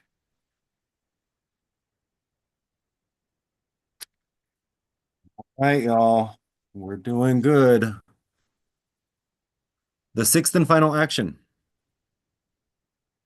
This is for the Bus Maintenance Facility Alternatives Analysis and National Environmental Policy Act Study. This is for the Board of Directors to approve the summary scope of work, SOW, for a solicitation, and to subsequently authorize the General Manager and CEO or her designee to enter into a contract for consulting services to conduct facility alternatives analysis and environmental planning work necessary to support the development of a new bus operations facility. Do we have a motion? Motion. Is there a second? Yes, second. Thank you.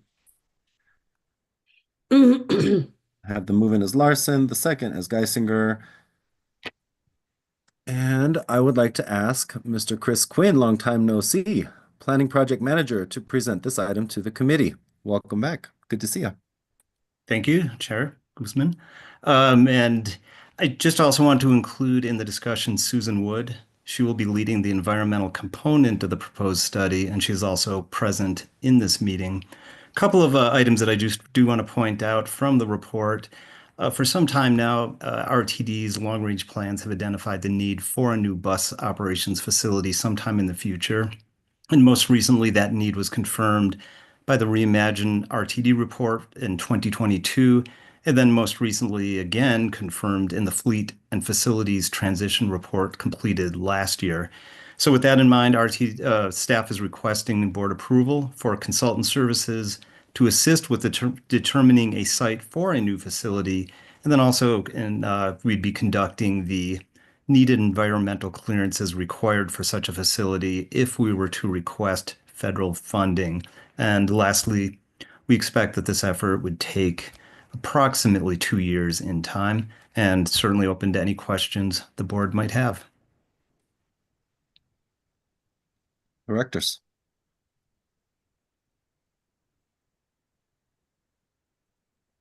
Well, that is resounding. Ms. Wood, it's nice to meet you. Thank you very much for participating in this. I love NEPA. Anytime it comes up, I think it's a good thing because we're looking after the environment and committing to our resolution as a board to make sure that we take care of things.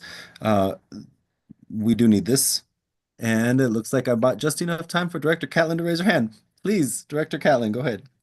Thank you, and I apologize for having internet problems earlier, but I was going to say I'm so glad that Chris, you and Susan are going to be working on this, and I know that the NEPA process will be in good hands. Thank you. Thank you. Awesome. All right. Going once. Going twice. Let's take a vote. Are there any no votes on this action? I see none. That passes with 6 yes, 1 absent, 0 no.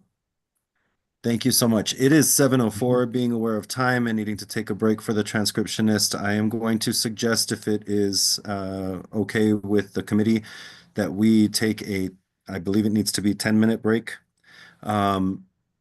Commencing at 7, I have 7:05 on my clock, and we'll return at 7:15. And we will finish our discussion items and hopefully boogie out of this meeting. All right.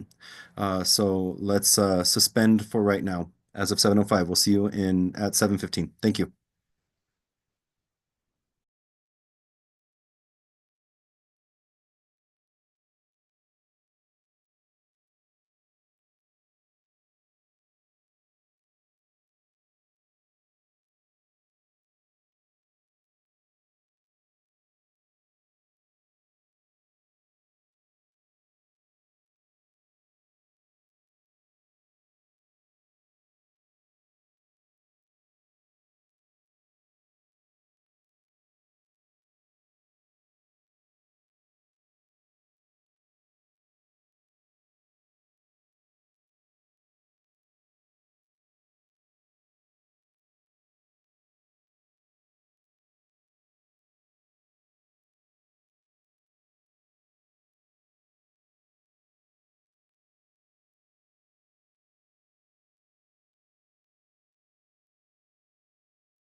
All right, let's resume.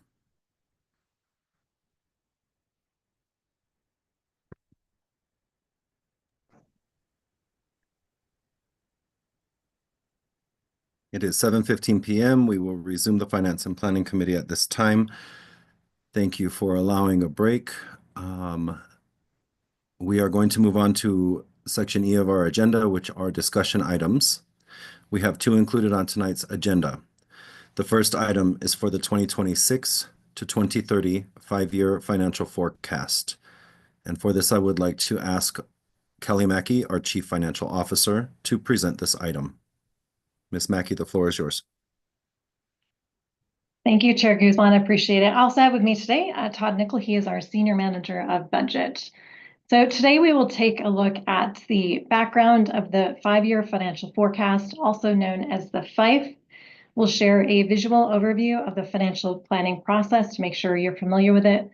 We'll give you some key assumptions that are currently incorporated into the forecast and an early draft of the FIFE for you to consider. Then we will discuss next steps and what to expect for the FIFE and the 2026 budget recommended actions, as well as separate considerations for potential future joint passenger rail service along the Front Range. The FIFE is a 5-year revenue and expenditure forecast that we update annually at this time of the year. So recall that the prior year forecast was approved in September 2024. The FIFE is the basis for RTD's budget preparation. Keep in mind that it is not an appropriation. The FIFE will be a basis for the 30-year long-range financial plan that will be developed over the coming months. We review the FIFE internally in detail and ensure it is aligned with RTD's strategic plan. It is tied closely to the transit asset management plan, and then cross-functional teams go through a process to evaluate and score funding requests with a number of variables. Additionally, business cases are created, evaluated, and adjusted for funding needs and requests. Here's a view of the financial planning process for 2025 and 2026, which shows that the bulk of the 5-year financial forecast internal efforts conclude in August. The 2026 annual budget process kicks off in June and concludes typically in November. The asset management plan for 2027 through 2031 begins in the spring and will carry into 2026. This will feed the updated 5-year financial forecast next year. Overall, the goal of this process is to align the right money in the right year for the right requests and for the right reasons. Yeah, a couple animations. There we go. Let me click through these. Fares, sales and use tax, grants, and contributions are projected at low single-digit growth when looking at the 5-year compound annual growth rate, or CAGR. This incorporates the LEEDS economic growth forecast for sales and use tax that was presented earlier in the year. You may recall that LEEDS accounts for uncertainties by utilizing the lower bound forecast, noting that headwinds include slow net migration to Colorado, high office vacancy, tariffs, federal restructuring, and consumer confidence. So according to fiscal policy, this view incorporates grants that we know we will receive and not potential future funding from grants not awarded yet and recently passed Senate bills. We have incorporated an assumption of 3% inflation. And remember that only a subset of materials, parts, equipment, and technology are or could be affected by tariffs. And we've included a 3% assumption, or $1.2 million in 2026 for this. The 5-year financial forecast is tied closely to the transit asset management plan with continued maturities. And importantly, we have aimed to meet RTD's fiscal policy, incorporating reserves for 3 months of operating expense, as well as net revenue coverage of 1.2 for debt repayment obligations in both principal and interest. And remember that net revenue is revenue less operating expense. We are also utilizing capital replacement funds and unrestricted funds according to fiscal policy. So let's take a look now. We've created a number of scenarios for the 5-year financial forecast, and this is the primary scenario that we are presenting to you today. Growing from 1.1 billion to 1.4 billion in 2030, which is a 3.6% compound annual growth rate, CAGR. Moving to operating expenses, we're able to increase these up to a 5% CAGR from 823 million to 1,049 million in 2030, and keep our reserves as shown, and the net revenue coverage at 1.2 and operating reserve at 3 months according to the fiscal policy. We have limited opportunity for expansion capital and operating expense and are reviewing in detail our assumptions for service and balancing those assumptions with the existing operating expense. We are utilizing our capital replacement reserve and have identified $248 million, which is needed at year-end 2030 for timing of capital replacement required in 2031 and beyond. In this view, because of our limited ability to fund any expansion, we believe it to be prudent to show this proposed view without future additions to the Fast Tracks Internal Savings Account, or FISA. Additionally, we are showing the utilization of these funds for 2 Fast Tracks projects. First is the intercity buses for Flatirons Flyer, as well as secondly, the Fast Tracks West Corridor State of Good Repair. And finally, moving to the unrestricted reserve, we're showing essentially full utilization of these funds by 2030. And again, this is our current primary model that we will continue to update between now and the board action in September. All right, next, this view is not what we will use for the 5-year financial forecast. This view is intended to facilitate consideration around funding for potential future joint passenger rail service. If, for example, the capital cost were to be $1.1 billion, as presented to the board on February 25 by Diane Barrett and Tom Rusakis, we will be looking at outside funding and funding alternatives for approximately $950 million in collaboration with the joint rail planning efforts and Ernst & Young. As you know, the cost of the project and the scope of the project continues to evolve, and we will have better estimates as the year progresses and will incorporate it into the model accordingly. So 2 round trips, for example, would cost considerably less than what is shown here for 3 round trips. We are factoring in a potential $35 million per year in operating expense here for joint passenger rail service starting in 2029, as well as some fare revenue. RTD's fiscal policy requires a 1.2 net revenue coverage ratio, which limits our near-term additional debt capacity. And over the coming weeks and months, we will explore our best options with our partners. Again, we will not use this view for the 5-year financial forecast, as these costs will not all fall to RTD. We're providing you with this view to be prudent and offer perspective on a potential amount of sources of funding that we are seeking in collaboration with our partners so that you are suitably aware. Lastly, as you know, we will come back to you with the final 5-year financial forecast recommended action in September for your approval. In October, we will bring the 2026 proposed budget for discussion and will post for public viewing by October 15. And then we will bring the proposed budget to the board for recommended action in November. Now, Chair Guzman, I will turn it back to you for discussion.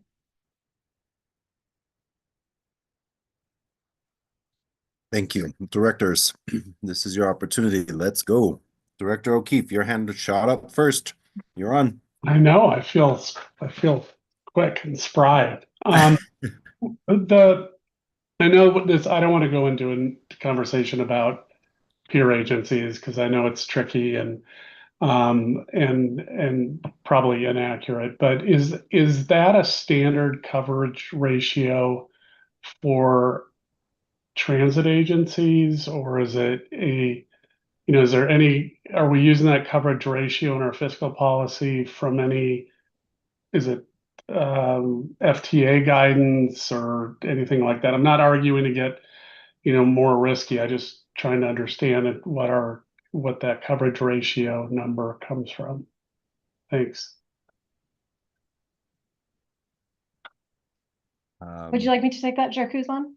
Yes, please, Ms. Mackey. Great. So I do not know what the other agencies are using, but this is prudent based on what is needed for debt repayment. So this is a reasonable amount. Basically, it provides just slightly over what we would need for our debt payments, principal and interest. Right? Obviously, 1.0 would be exactly what we need, and 1.2 gives us a little extra leeway. Okay, thank you. And I think you were the only one that could answer that question, but it's nice that you gave everyone else a chance to do. Is that all that you needed, Director O'Keefe? All right, Director Geisinger.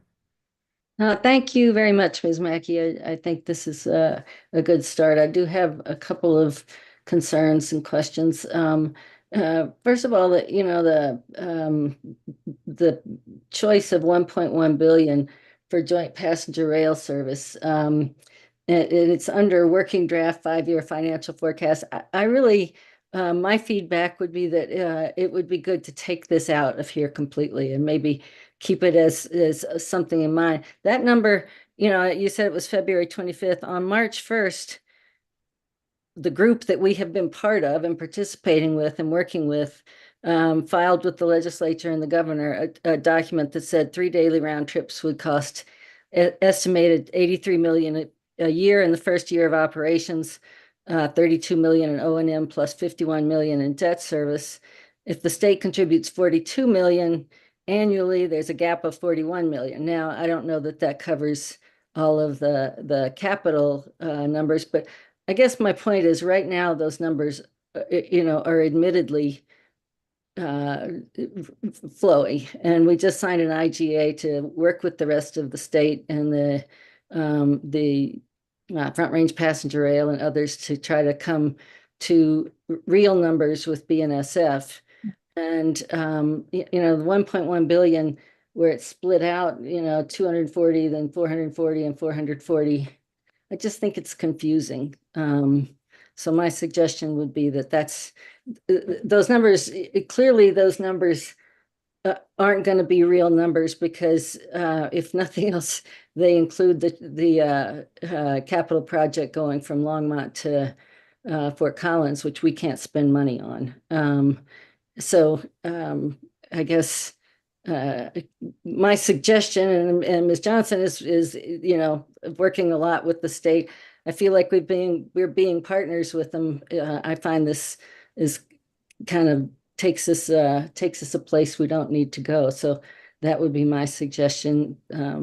Any thoughts from either of you? I'm happy to share first if that works. Yes, of course, the final number will not be 1.1 billion, and I certainly do hope it is lower. And I expect it to be. I was using the number that was presented to the board, obviously in February, and Director Banker has been sharing and circulating in her modeling. It's the number I've seen most, I would say. But I do hope it's lower. So of course I understand. I just wanted you to see that we are looking at numbers and doing many models and scenarios. So we are being prudent with the numbers that we are getting from different sources. So would you expect this to stay in the 5-year forecast? We will not include it in the September 5-year financial forecast, no. Okay. Looks like Ms. Johnson. Yes, thank you very kindly. I just wanted to further amplify what Ms. Mackey had put forward, recognizing that $1.1 billion has been in a public facing document. We were using that to bring forward some scenarios, keeping in mind that an intergovernmental agreement in which you all authorized me to engage in as relates to joint service is a path forward. We have yet to know what the numbers are. And this more or less was to generate a discussion in which we are having this evening. Quite naturally, as we circle back and we have a better understanding what that is, we will be intentional. But as we look at a 5-year financial forecast, this is to ensure that there is some understanding of the direction in which we're going, recognizing that we don't have true financial modeling for a myriad of different reasons, considering that not one of the entities that are involved with the joint service basically have any auspices over the right of way, and that is at the discretion of the railroad, which happens to be Burlington North Santa Fe. So I just wanted to ensure that we are having these discussions intentionally so we could bring the board along, recognizing the various contributions, other aspects of that center around the Fast Track Investment Savings Account, which I know there'll be broader discussions as relates to our overall financial health. To the point that you raised, Director O'Keefe, regarding the 1.2 ratio, keeping in mind that not all transit agencies basically have debt. That would not necessarily be a standard, because when you see one transit agency, you see one transit agency, and there's different elements surrounding that moving forward. So this was done from the vantage point of what this agency's fiscal policy is. So thank you very much for the opportunity to share those thoughts. Thank you. Director Geisinger, did you have more? I do. Thank you. Go ahead. I have a question on what Ms. Johnson said about our near-term additional debt capacity. I thought we did not have Fast Track's debt capacity at this point, but I'm gonna go with a different question first. The FISA you said was we're showing money going out from the FISA throughout the 5-year term for intercity Flatiron Flyer buses and the West Corridor state of good repair. Can you explain that a little more for us, please? Yes, if I may turn it over to Todd Nickel. Todd, would you like to dig into that one?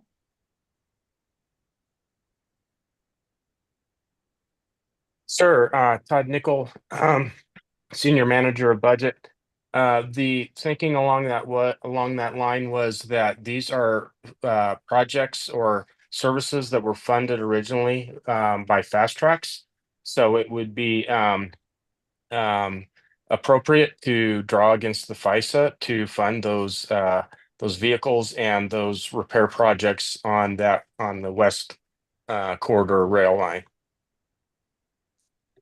And have we used that money to fund vehicles in the past or for maintenance? No, because this is the first time we've actually replaced any assets that were funded by Fast Tracks. And you know, I guess my thought on this one is that you raise a good question, and it's one that FISA has been created by the board, and you know, I see these suggestions. I guess this is a message to the board as much as anything, is that I think this is a conversation the board should have.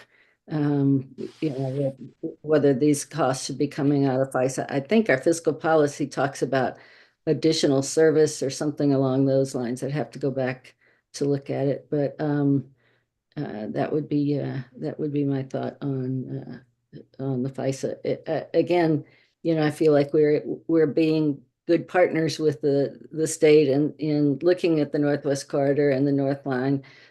It's not just being good partners, we're required by statute to work with them and prioritize those two lines. I know that raises a lot of concerns. I have concerns as well. We need to see, you know, what the costs are, what the ridership is, all of those things.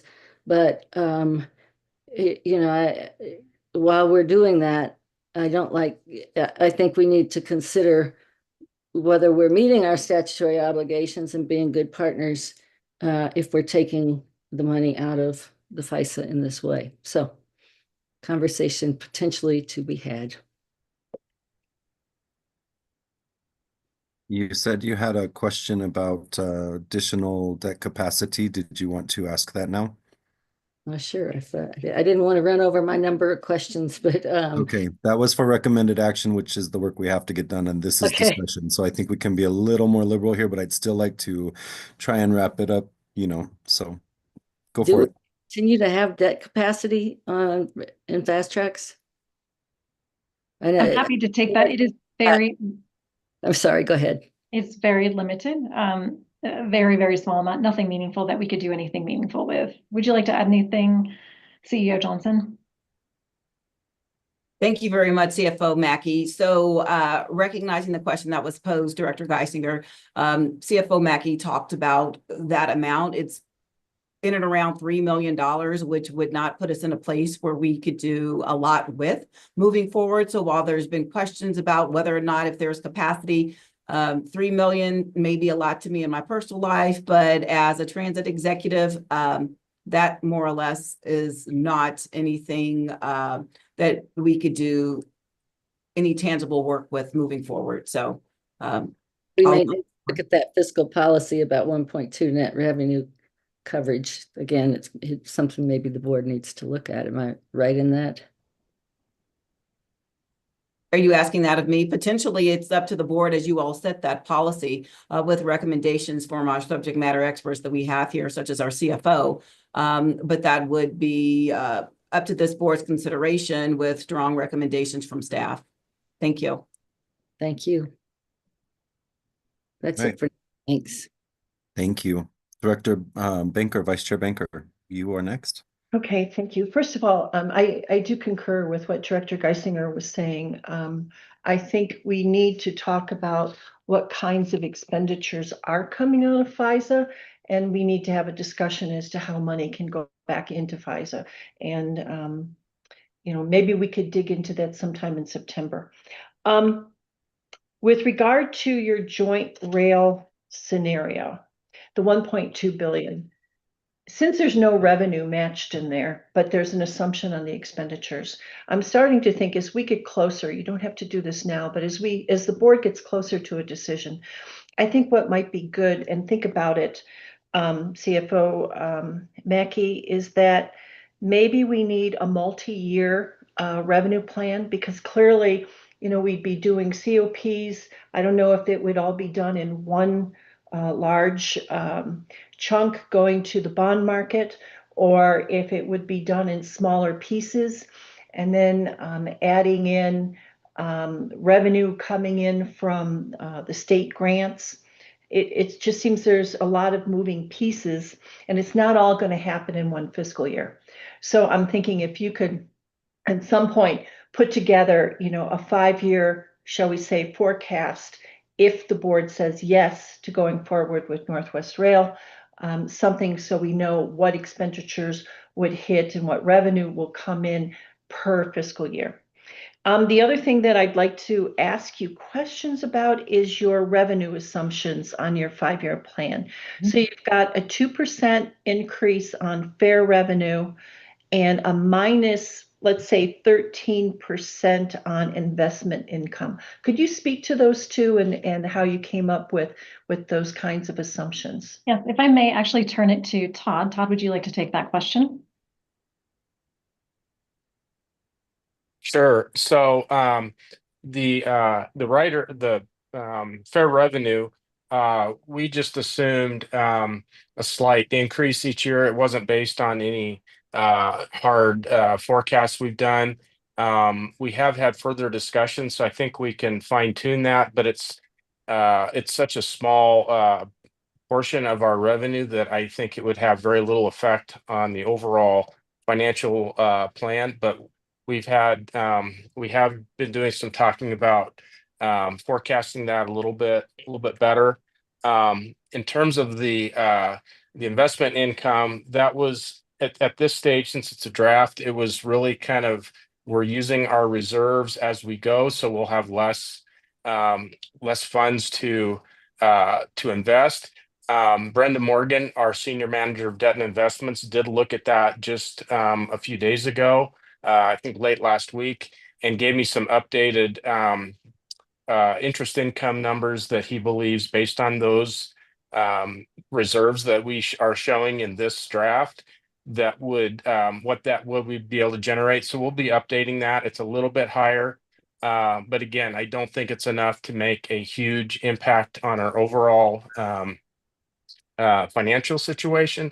What it would do is probably allow us to reduce our expenditures and our operating expenses a little bit less than what we are projecting right now. But that will all be part of the version that we asked the board to adopt in September.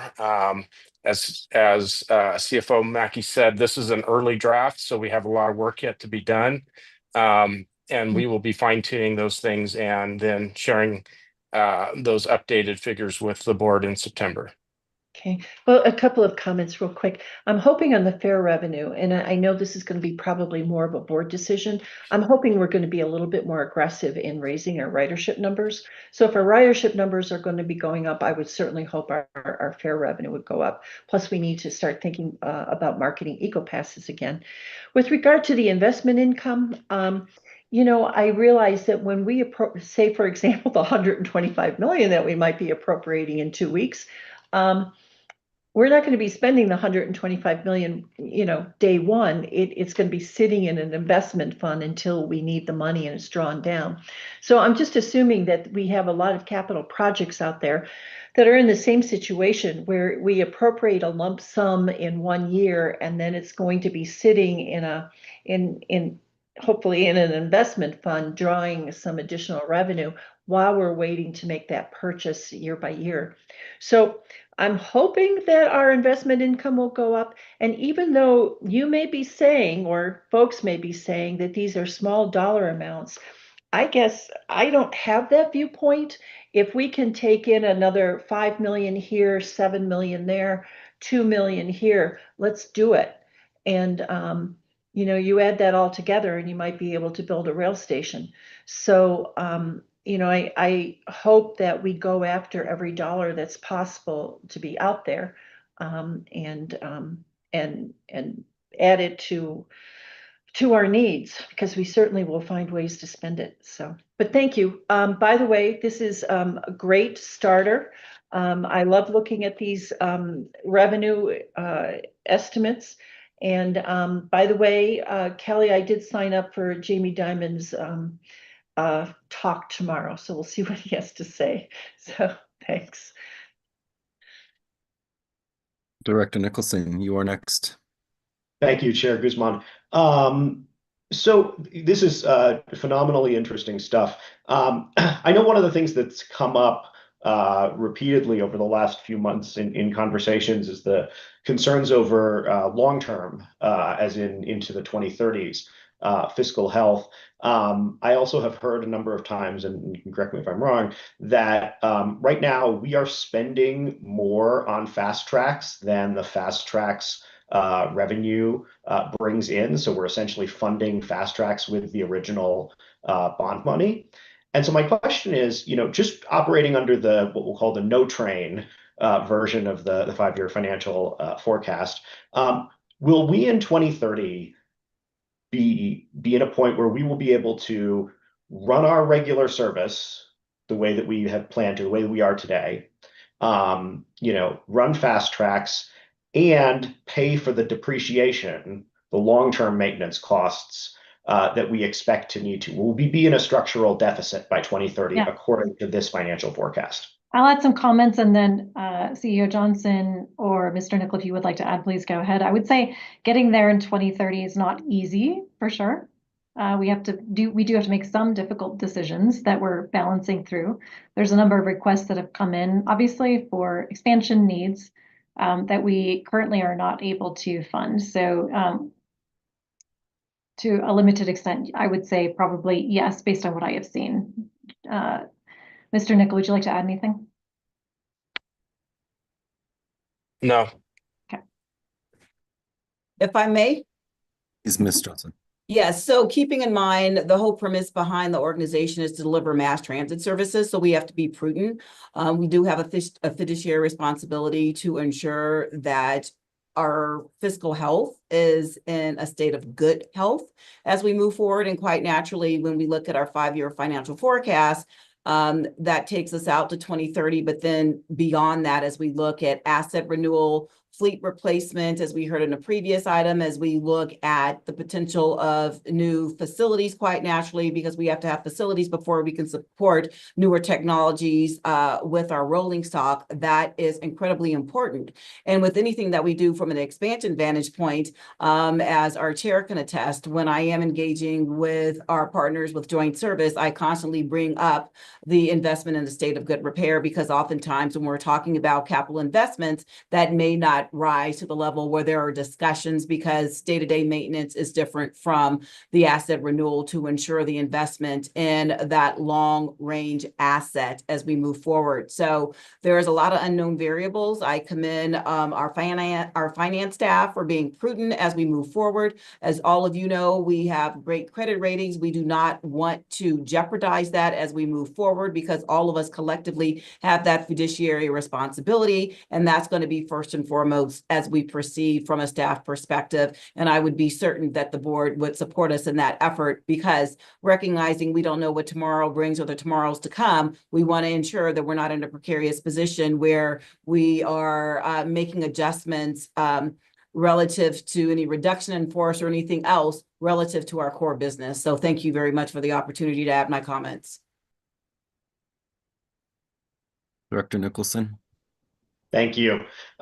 So is it a fair read of this financial forecast that essentially under these circumstances, we do not have the money to complete all of the fast tracks projects that are currently outstanding. So there's no pathway within this long-term budget to do the Southwest Rail extension, the L line, Northwest Rail. So we're essentially, what we should be reading this as is you are going to be making trade-offs between these projects. You can't have everything. That is correct.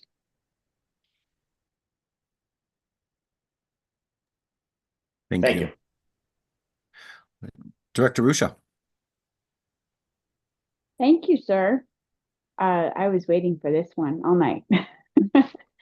Okay, so first I just want to say thank you to Director Geisinger and for our CFO for pointing out that, and our GMCO, that we don't have additional fast track debt capacity. I just wanted to add, like, the more that we act like we have money that we don't have, the higher the public's expectations become. And I think that was very evident like a year and a half ago, where people felt like we were hiding money, or maybe even recently, where people felt like we were hiding money under a rock we just didn't want to spend on rail projects. And I think just like even putting that out there sets us up to overpromise and underdeliver, but it erodes the public trust. I also don't think the line item forecast for the Front Range passenger rail is appropriate. And I would actually ask it be struck entirely, because it's not only a soft number, like this is not aligned with how we've typically approached financial forecasting, at least not without consequences. We've come to regret if you think about fast tracks. But the 5-year financial forecast is supposed to be our guiding light, and the board passes it like in that same manner. An alternate analysis might be appropriate to live somewhere else, just as we traditionally have with potential rail projects. I don't think it belongs here. And again, I just want to highlight that this document replaced our midterm financial plan, and we wouldn't have seen something like that there. I did want to pivot then, just make a comment / request regarding the Flatiron Flyer funds. I personally think it's reasonable to draw from the FISA because the FF was a fast tracks creation. At least if we're going to keep funding the FISA the way that we currently do.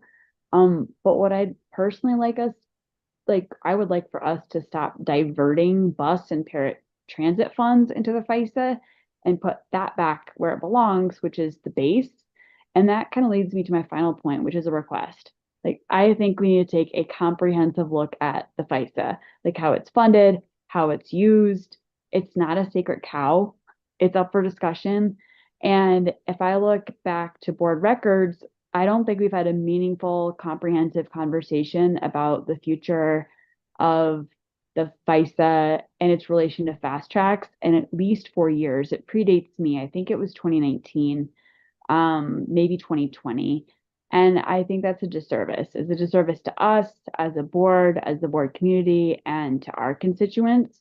So while that might be a difficult conversation and certainly a political one, this is just me expressing my opinion. I think avoiding it at this point would just be irresponsible. Folks have a lot of expectations on and off the board as to how we're going to spend those dollars and how we're going to continue to fund. It's called an account, but it's really a line item in Excel file, but how we're going to fund it. And so Finance Chair Guzman, I hate to put you on the spot, but maybe that's something you can squeeze into your work plan. It seems like it coincided with our fiscal policy update. I kind of leave it up to you.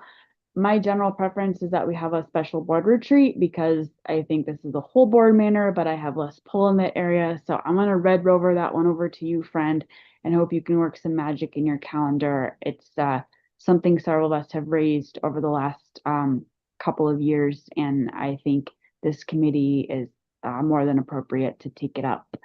Thank you. Thank you. Chair Bouquet. Thank you very much, Committee Chair Guzman. Just on that note, I have talked with GM CEO Johnson actually today about potentially having a future study session on the FISA itself later down this year. So I will have conversations because I do believe this is a full board conversation. I think it should be specific for a study session itself, but we can have communication as well, Committee Chair Guzman, as we go down the line. So just wanted to throw that out there. Great. Thank you. Thank you for the comments. I agree. We need to have a conversation about the FISA account. I think former Finance Committee Chair Tisdale would often say, what the board giveth, the board can taketh away. And we need to just have a conversation about it. I'm not trying to take anything away from anybody, but I do have concerns when we're putting so many resources into FISA that could be put to good use in other places or invested where we're looking at drawing down investments and not being able to create that money that Director Banker is watchful of. So yeah, let's have that conversation. I think it's good. With respect to the 5-year financial forecast, I would like to reiterate what I heard and make sure that I heard it well. So Ms. Mackey, I'm gonna be in parlance with you on this. Page 53 of our packet is the working draft of the 5-year financial forecast primary scenario. And that is the one that we should be looking at intentionally because that is where we are at. As an academic exercise, page number 54, which is an alternative scenario and includes the joint passenger rail service assumptions, which we know are not correct at this point, is simply that, an academic exercise to look at what is possible if those numbers were to align based on what we have heard as a full body and what was presented.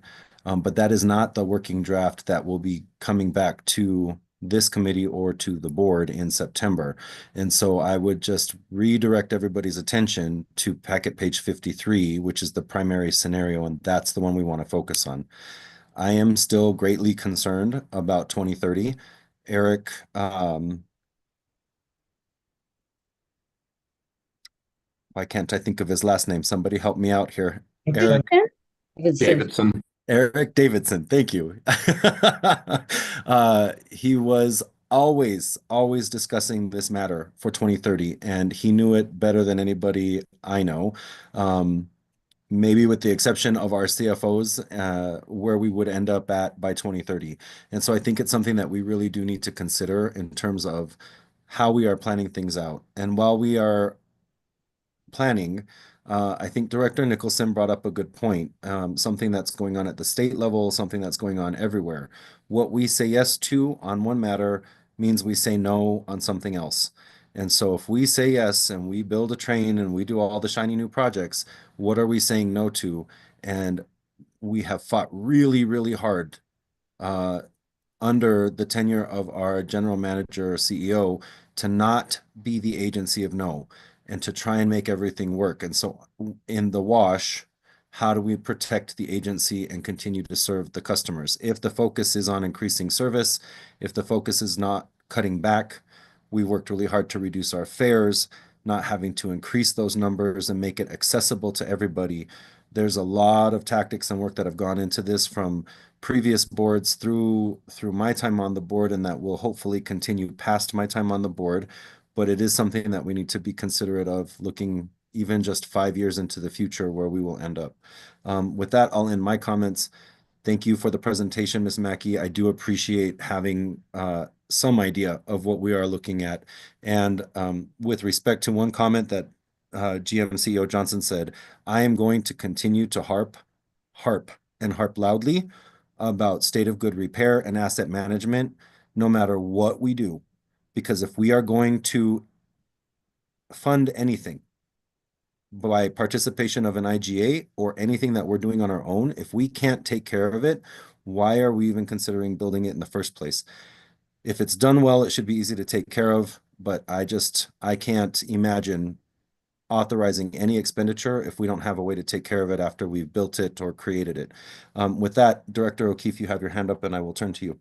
Yeah, sorry. I just wanted to add one bit of commentary on the FISA account and the revenues from the increment of sales tax that were from the fast tracks vote. I think we need to be careful about just commingling everything. The voters trusted us with the project. It was overpromised.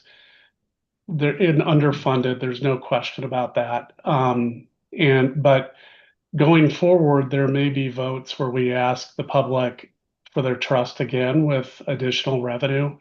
And if we are commingling without recognizing the purpose of that vote, which I would argue passed because the outer districts were promised something that they probably aren't going to get now. I think we get in a, we just need to recognize and respect that vote that people made and not just, mash stuff together either through conversation or in budget practice. That's the one plea I'd have. Yes, we're going to end up probably doing something like that on the last district in the fast tracks line. I've come to grips with that. And I'm talking to our elected officials about it. But something I ask that we don't just make an easy jump with revenues without at least acknowledging that. Thank you. Thank you. Director Nicholson, one more, and then we do have one more comment, one more discussion item we need to move on to. Yeah, no, I was just going to piggyback on what Patrick said and point out that, when voters voted on the original voted on the original RTD revenue back in the 70s, they were also authorizing, we were also making a specific promise. And so when we're taking money away from that revenue to fund something that is not buses, there is a promise there as well. So. Well, I'm glad we have CFO Mackey to help us keep our accounting in order. I appreciate it, and I trust you will guide us through to a great recommended action in September. Thank you, everybody, for the discussion on that matter. The second item is for the RTD Real Property Overview. This is a committee directed action. Thank you for working with us. We have delayed this conversation, so I'm glad that we are bringing it up now. I would like to ask Carmelita Cervantes, Manager of Real Property, to present this item. Carmelita, welcome to Finance and Planning. It's nice to meet you. The floor is yours. If I may, Mr. Chair, just before handing the floor to Ms. Cervantes, just wanted to clarify, this isn't an action. We are just merely having a discussion item at the board committee's request. It was the decision of this committee to have this as a discussion item. Sorry, I misstated it, but yes, it came from the committee. Yes, very clear. Thank you very much, sir. I just wanted to ensure that everybody knew we weren't seeking any action. Thank you. Ms. Cervantes, the floor is yours, ma'am. Thank you, GM CEO Johnson. Good evening, Chairman Guzman and committee members. Thank you for the opportunity to speak with you today. My name is Carmelita Cervantes. I'm the manager of Real Property. Today, I want to share the story behind RTD's Real Property, what we own, why we own it, and the laws and responsibilities that guide how we manage these public assets.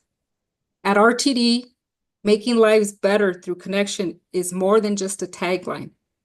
It defines our purpose. It's our responsibility not just to operate buses and trains, but to be stewards of every inch of land entrusted to us by the public. Our story starts with the why. Why did RTD need to acquire?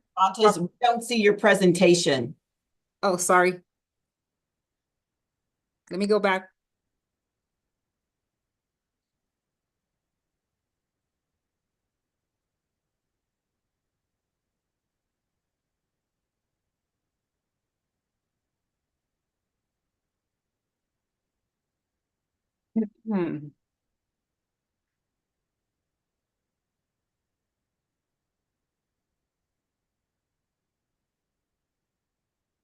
There we go. Okay, sorry about that. I thought I pressed it. No worries. And Ms. Cervantes, you can just advance to the slide that has the purpose. Okay. Okay, thank you, ma'am. You're welcome. Let's start this over. Okay, My name is Carmelita Cervantes. I am the manager of real property.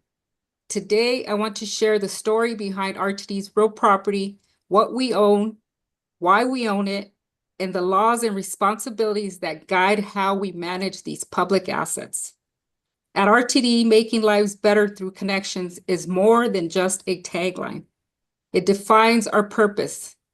It's our responsibility not just to operate buses and trains, but to be stewards of every inch of land entrusted to us by the public.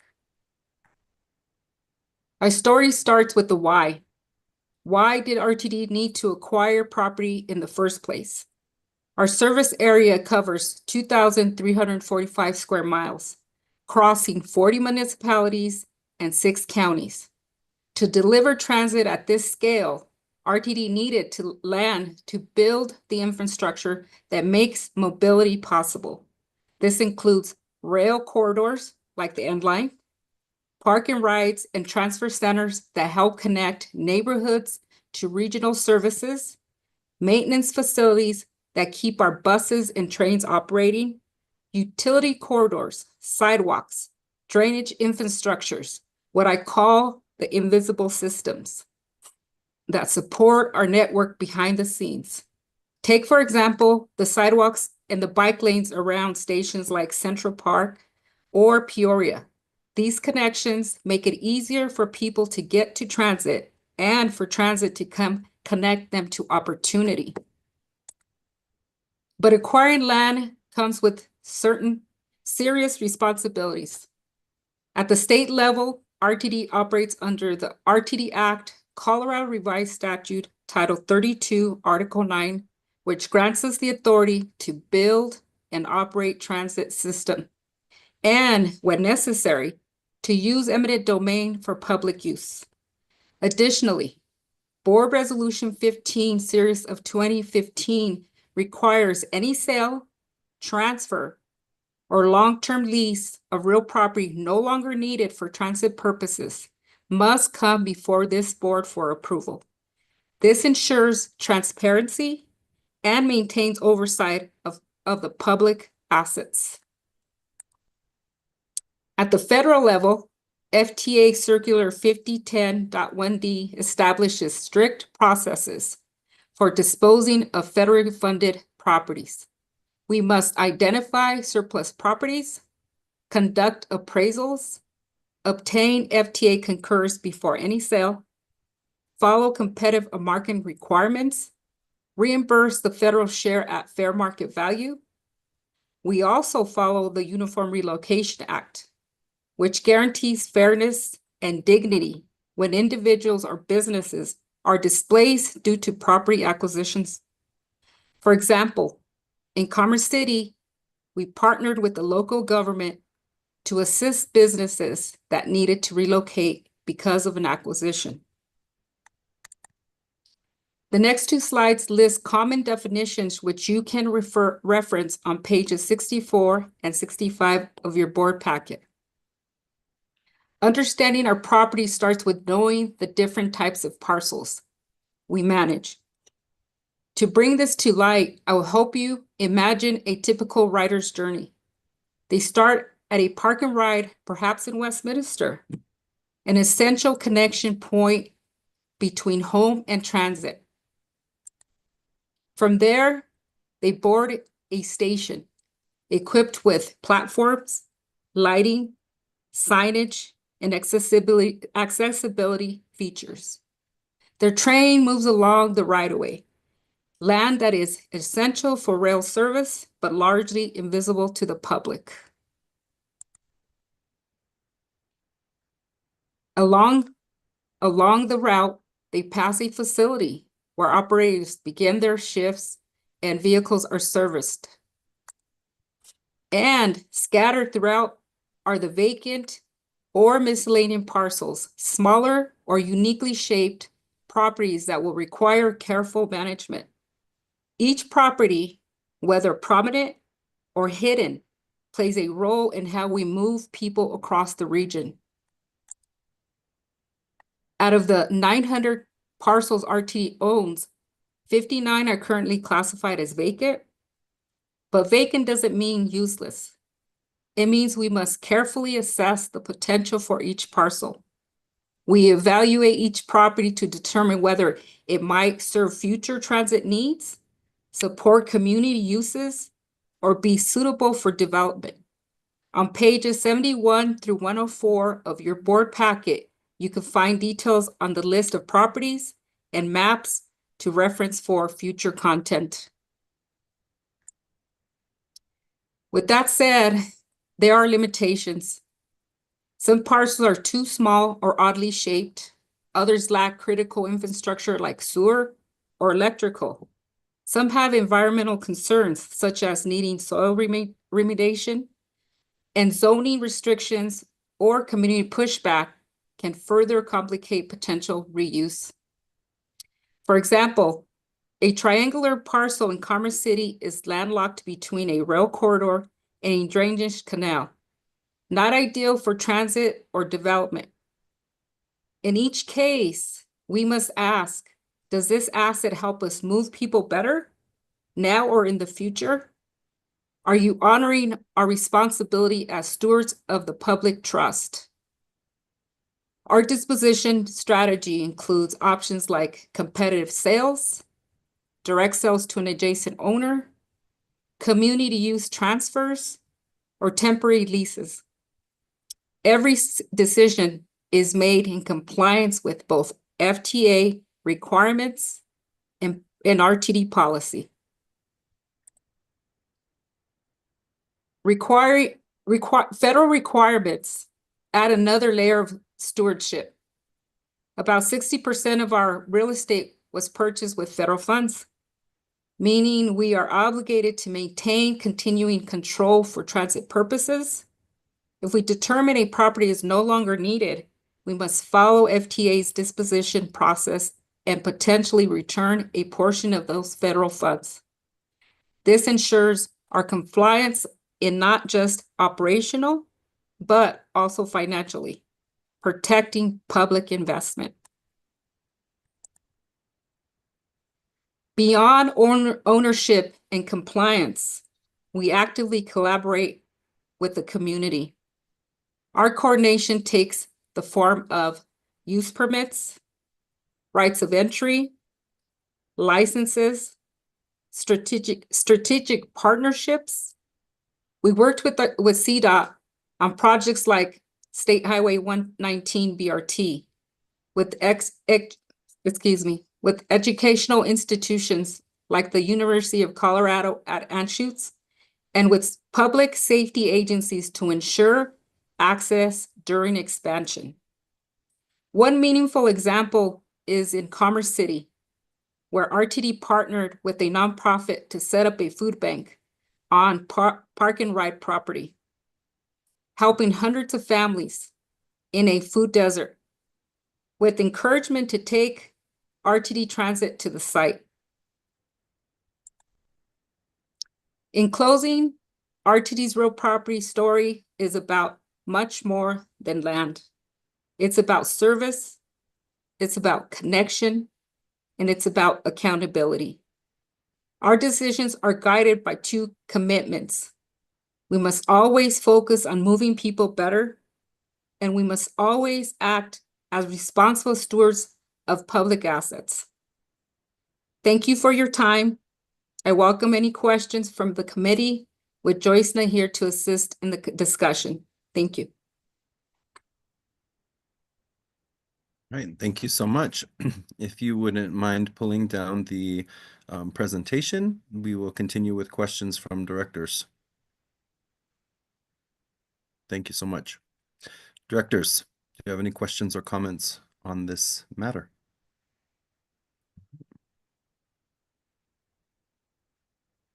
Director Rusha. I saw that look. No, I was Chair. just catching up because my screen changed. It's okay. If you could clarify for me, are we also going, perhaps to answer this question, are we also going to get the annual report, like the sort of spreadsheet of all real property transactions this year? If so, do you know, or that might be a question for our general manager and CEO, but I know it's part of board policy and I thought it might come through this committee this year. Thank Madam you. CEO. Also, I do want to say, I really appreciated the presentation. I'm sorry, I should have started with that. I just need some clarification on what other information we'll receive before the year's out. Thanks. Mr. Chair, if I may? Please.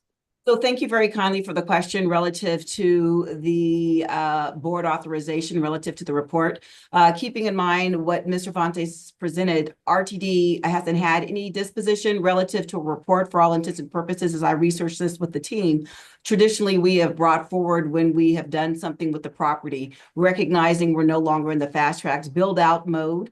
It's my understanding as related to the report, we would have been providing something saying no activity has incurred or no activity had ensued, excuse my word choice there. Going forward, we have been keeping this body apprised. So with that, I will yield the floor. May I ask a follow-up, Mr. Chair? Yes. Thank you, sir.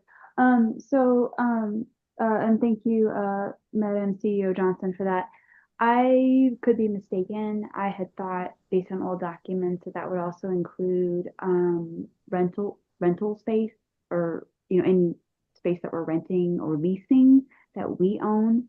So whether it's big or small, is that something that maybe it's a memo you could circle back with us on?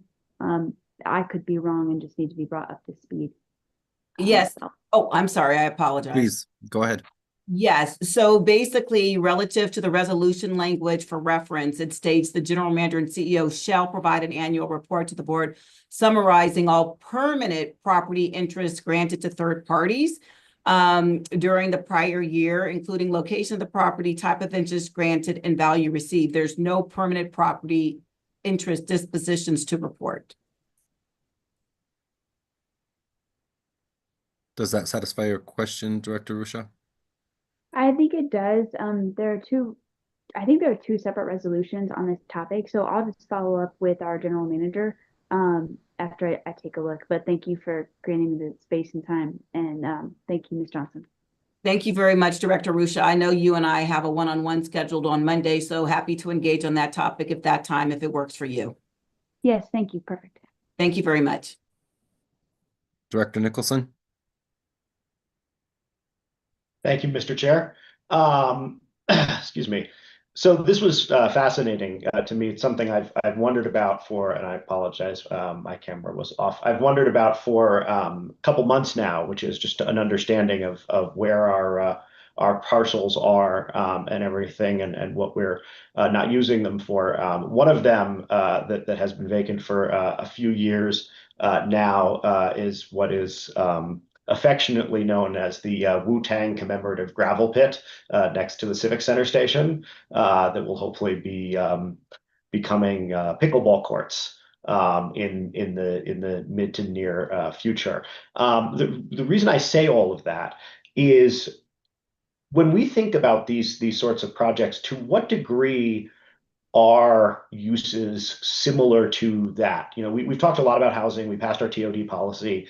But beyond that, I would assume there are a lot of these sorts of things that I know we're converting one of the rail right-of-ways into a trail in coordination with, I think, Erie. But like, how much visibility have we given to municipalities and organizations, businesses nearby for temporary usage of our vacant properties for things like, again, what may happen, hopefully, with the pickleball courts?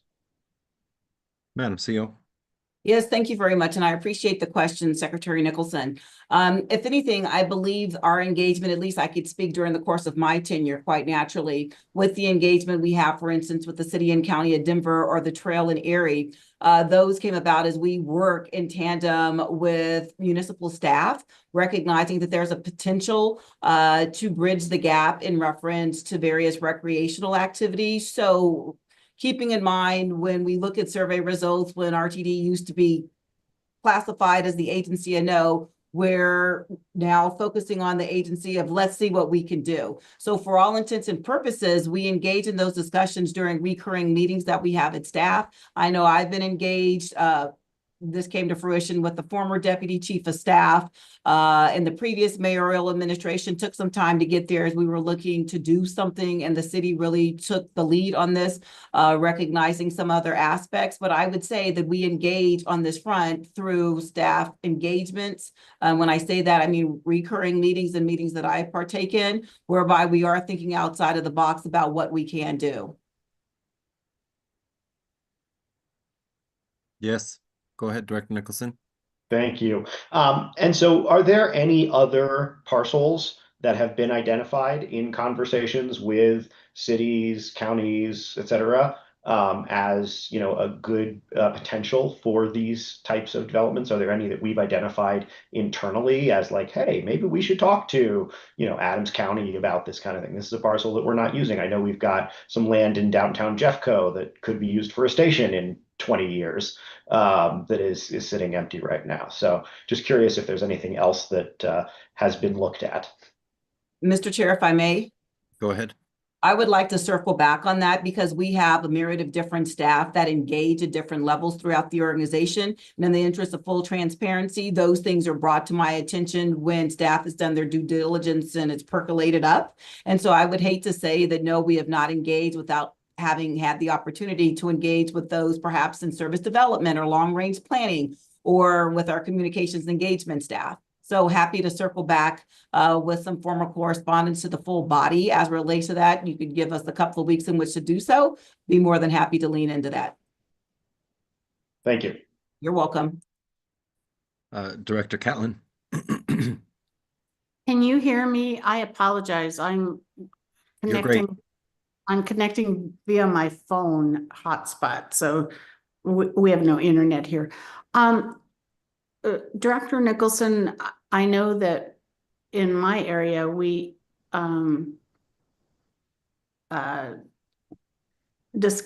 we worked with a developer to utilize our underutilized park and ride spot on King Carroll for staging of construction vehicles and using our right of way for transmission of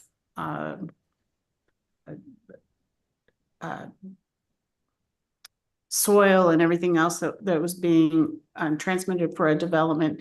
And we negotiated with them for a use permit.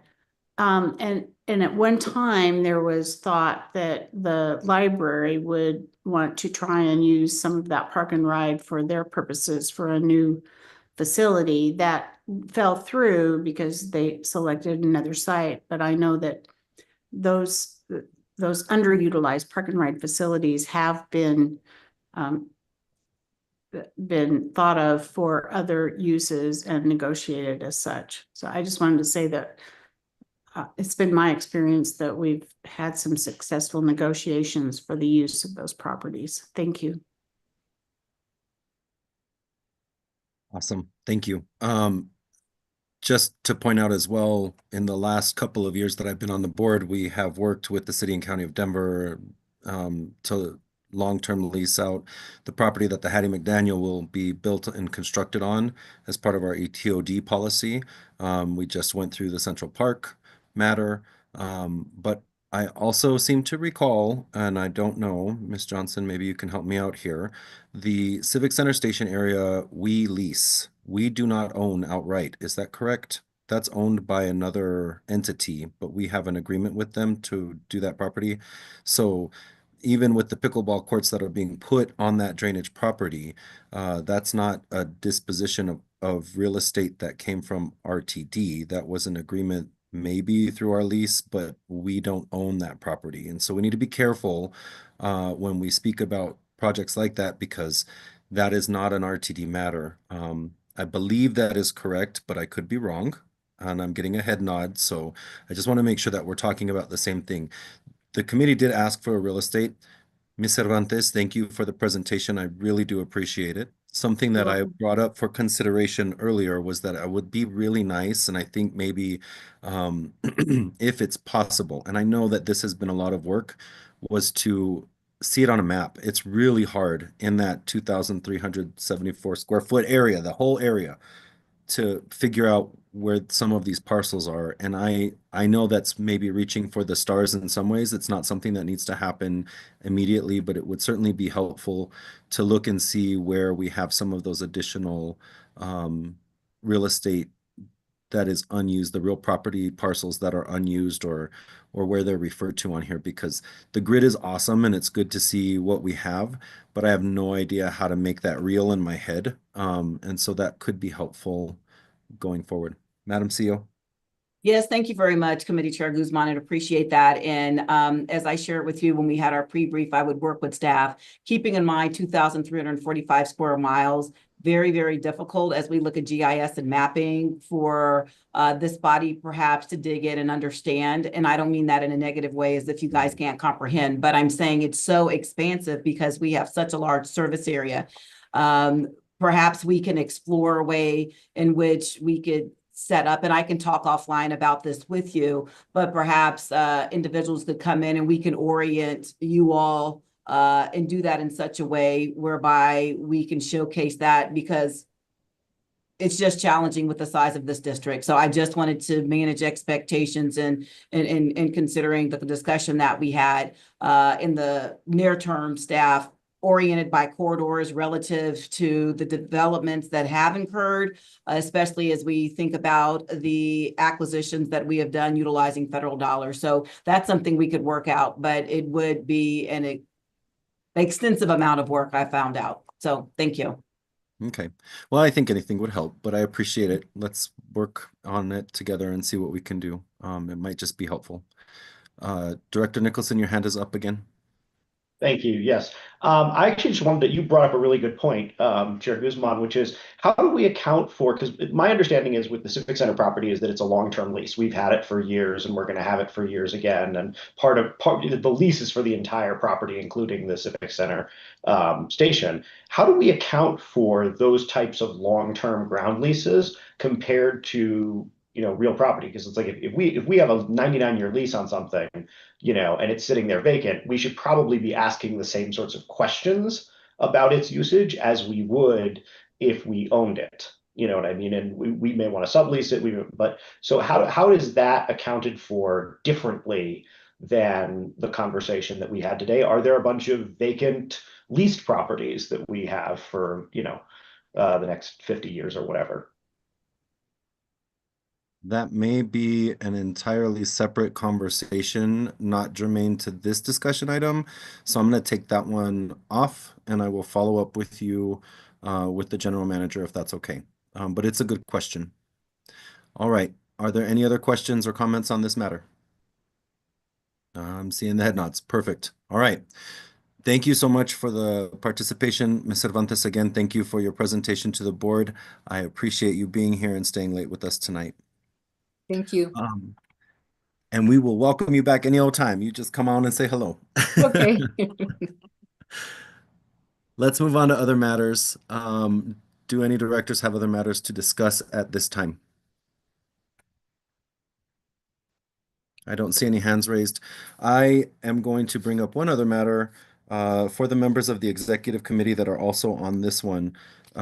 Last month and this month, we've had quite a few contracts come through here that potentially could have been handled without coming to the board. There was little discussion and they moved directly to the body for things like hoists or HVAC units and the like. I'm going to offer a suggestion to review the delegation of authority to our general manager and CEO for such matters. We may be at a place where, as evidenced by these last couple of meetings on finance and planning, where it would be appropriate to delegate those responsibilities to the general manager and CEO. It takes 45 minutes for us to get through it as a committee without much discussion, and that's once the work has been done to bring it forward by staff. So there's probably quite a few hours behind each of the discussion items and the recommended actions that came forward over the last couple of months. So with respect to trusting our general manager CEO to do the work of the agency and oversee some of those, it might be a good time to revisit those and understand why we set the limits the way we did and if we need to make adjustments. I'm not suggesting an adjustment be made unless it's prudent, but in this case, I think it could save the board quite a bit of time if we simply trust our general manager and CEO to do so. That's the only thing that I have, and to wish our general manager, CEO Deborah Johnson, a very, very happy birthday. Thank you so much for all of your hard work and service, and I appreciate you. We all do. The work that you've done is tremendous, and you are an amazing individual who just makes things happen, and I really do appreciate that. Director Nicholson, your hand is raised. Do you have another matter to discuss? I wanted to comment very quickly on yours and say that I don't always agree with Chair Guzman, but in this case, on both counts, he's exactly right. So happy birthday, Director GM CEO. There we go, Johnson. And I do hope we on the executive committee take up that exact issue for that exact reason. If I may, thank you very kindly for those birthday wishes. Where else would I rather be than spending it on a Tuesday night with all of you? Well, we're gonna land this plane real quick so that you can spend it wherever you would like to be. But it's been nice to spend some time with you today. Our next meeting date for the Finance and Planning Committee is September 9th, 2025. Just as a reminder to the public, the board does not hold any meetings during the month of August, so the next Finance and Planning Committee meeting will be scheduled for Tuesday, September 9th. At that meeting, we will act on the 5-year fiscal financial forecast. So between now and then, directors, submit your comments if you missed them tonight. We will look at a fair equity analysis related to open payments and expanded fair purchasing opportunities. Director Nicholson, that's a nod for you. We are also set to discuss the following: the 2026 fiscal policy, the 2026 investment policy, the status of certain major capital improvement projects, and the Farebox recovery opportunities that Director Banker brought up earlier. The latter two discussion items are items specifically requested by this committee when we created our work plan for the year. We are getting to them. Thank you for your patience. Thank you, staff, for the hard work and dedicated hours to helping us understand what we have requested and bringing those to present. We may also have another contract that will come forward at that time that was supposed to be considered tonight, but we moved it because we needed to get additional information. But that will be determined in the future. So we are good. Last chance. Don't see any hands raised. Thank you so much. We shall adjourn this meeting at 8:28 p.m. Thank you so much. Have a good night.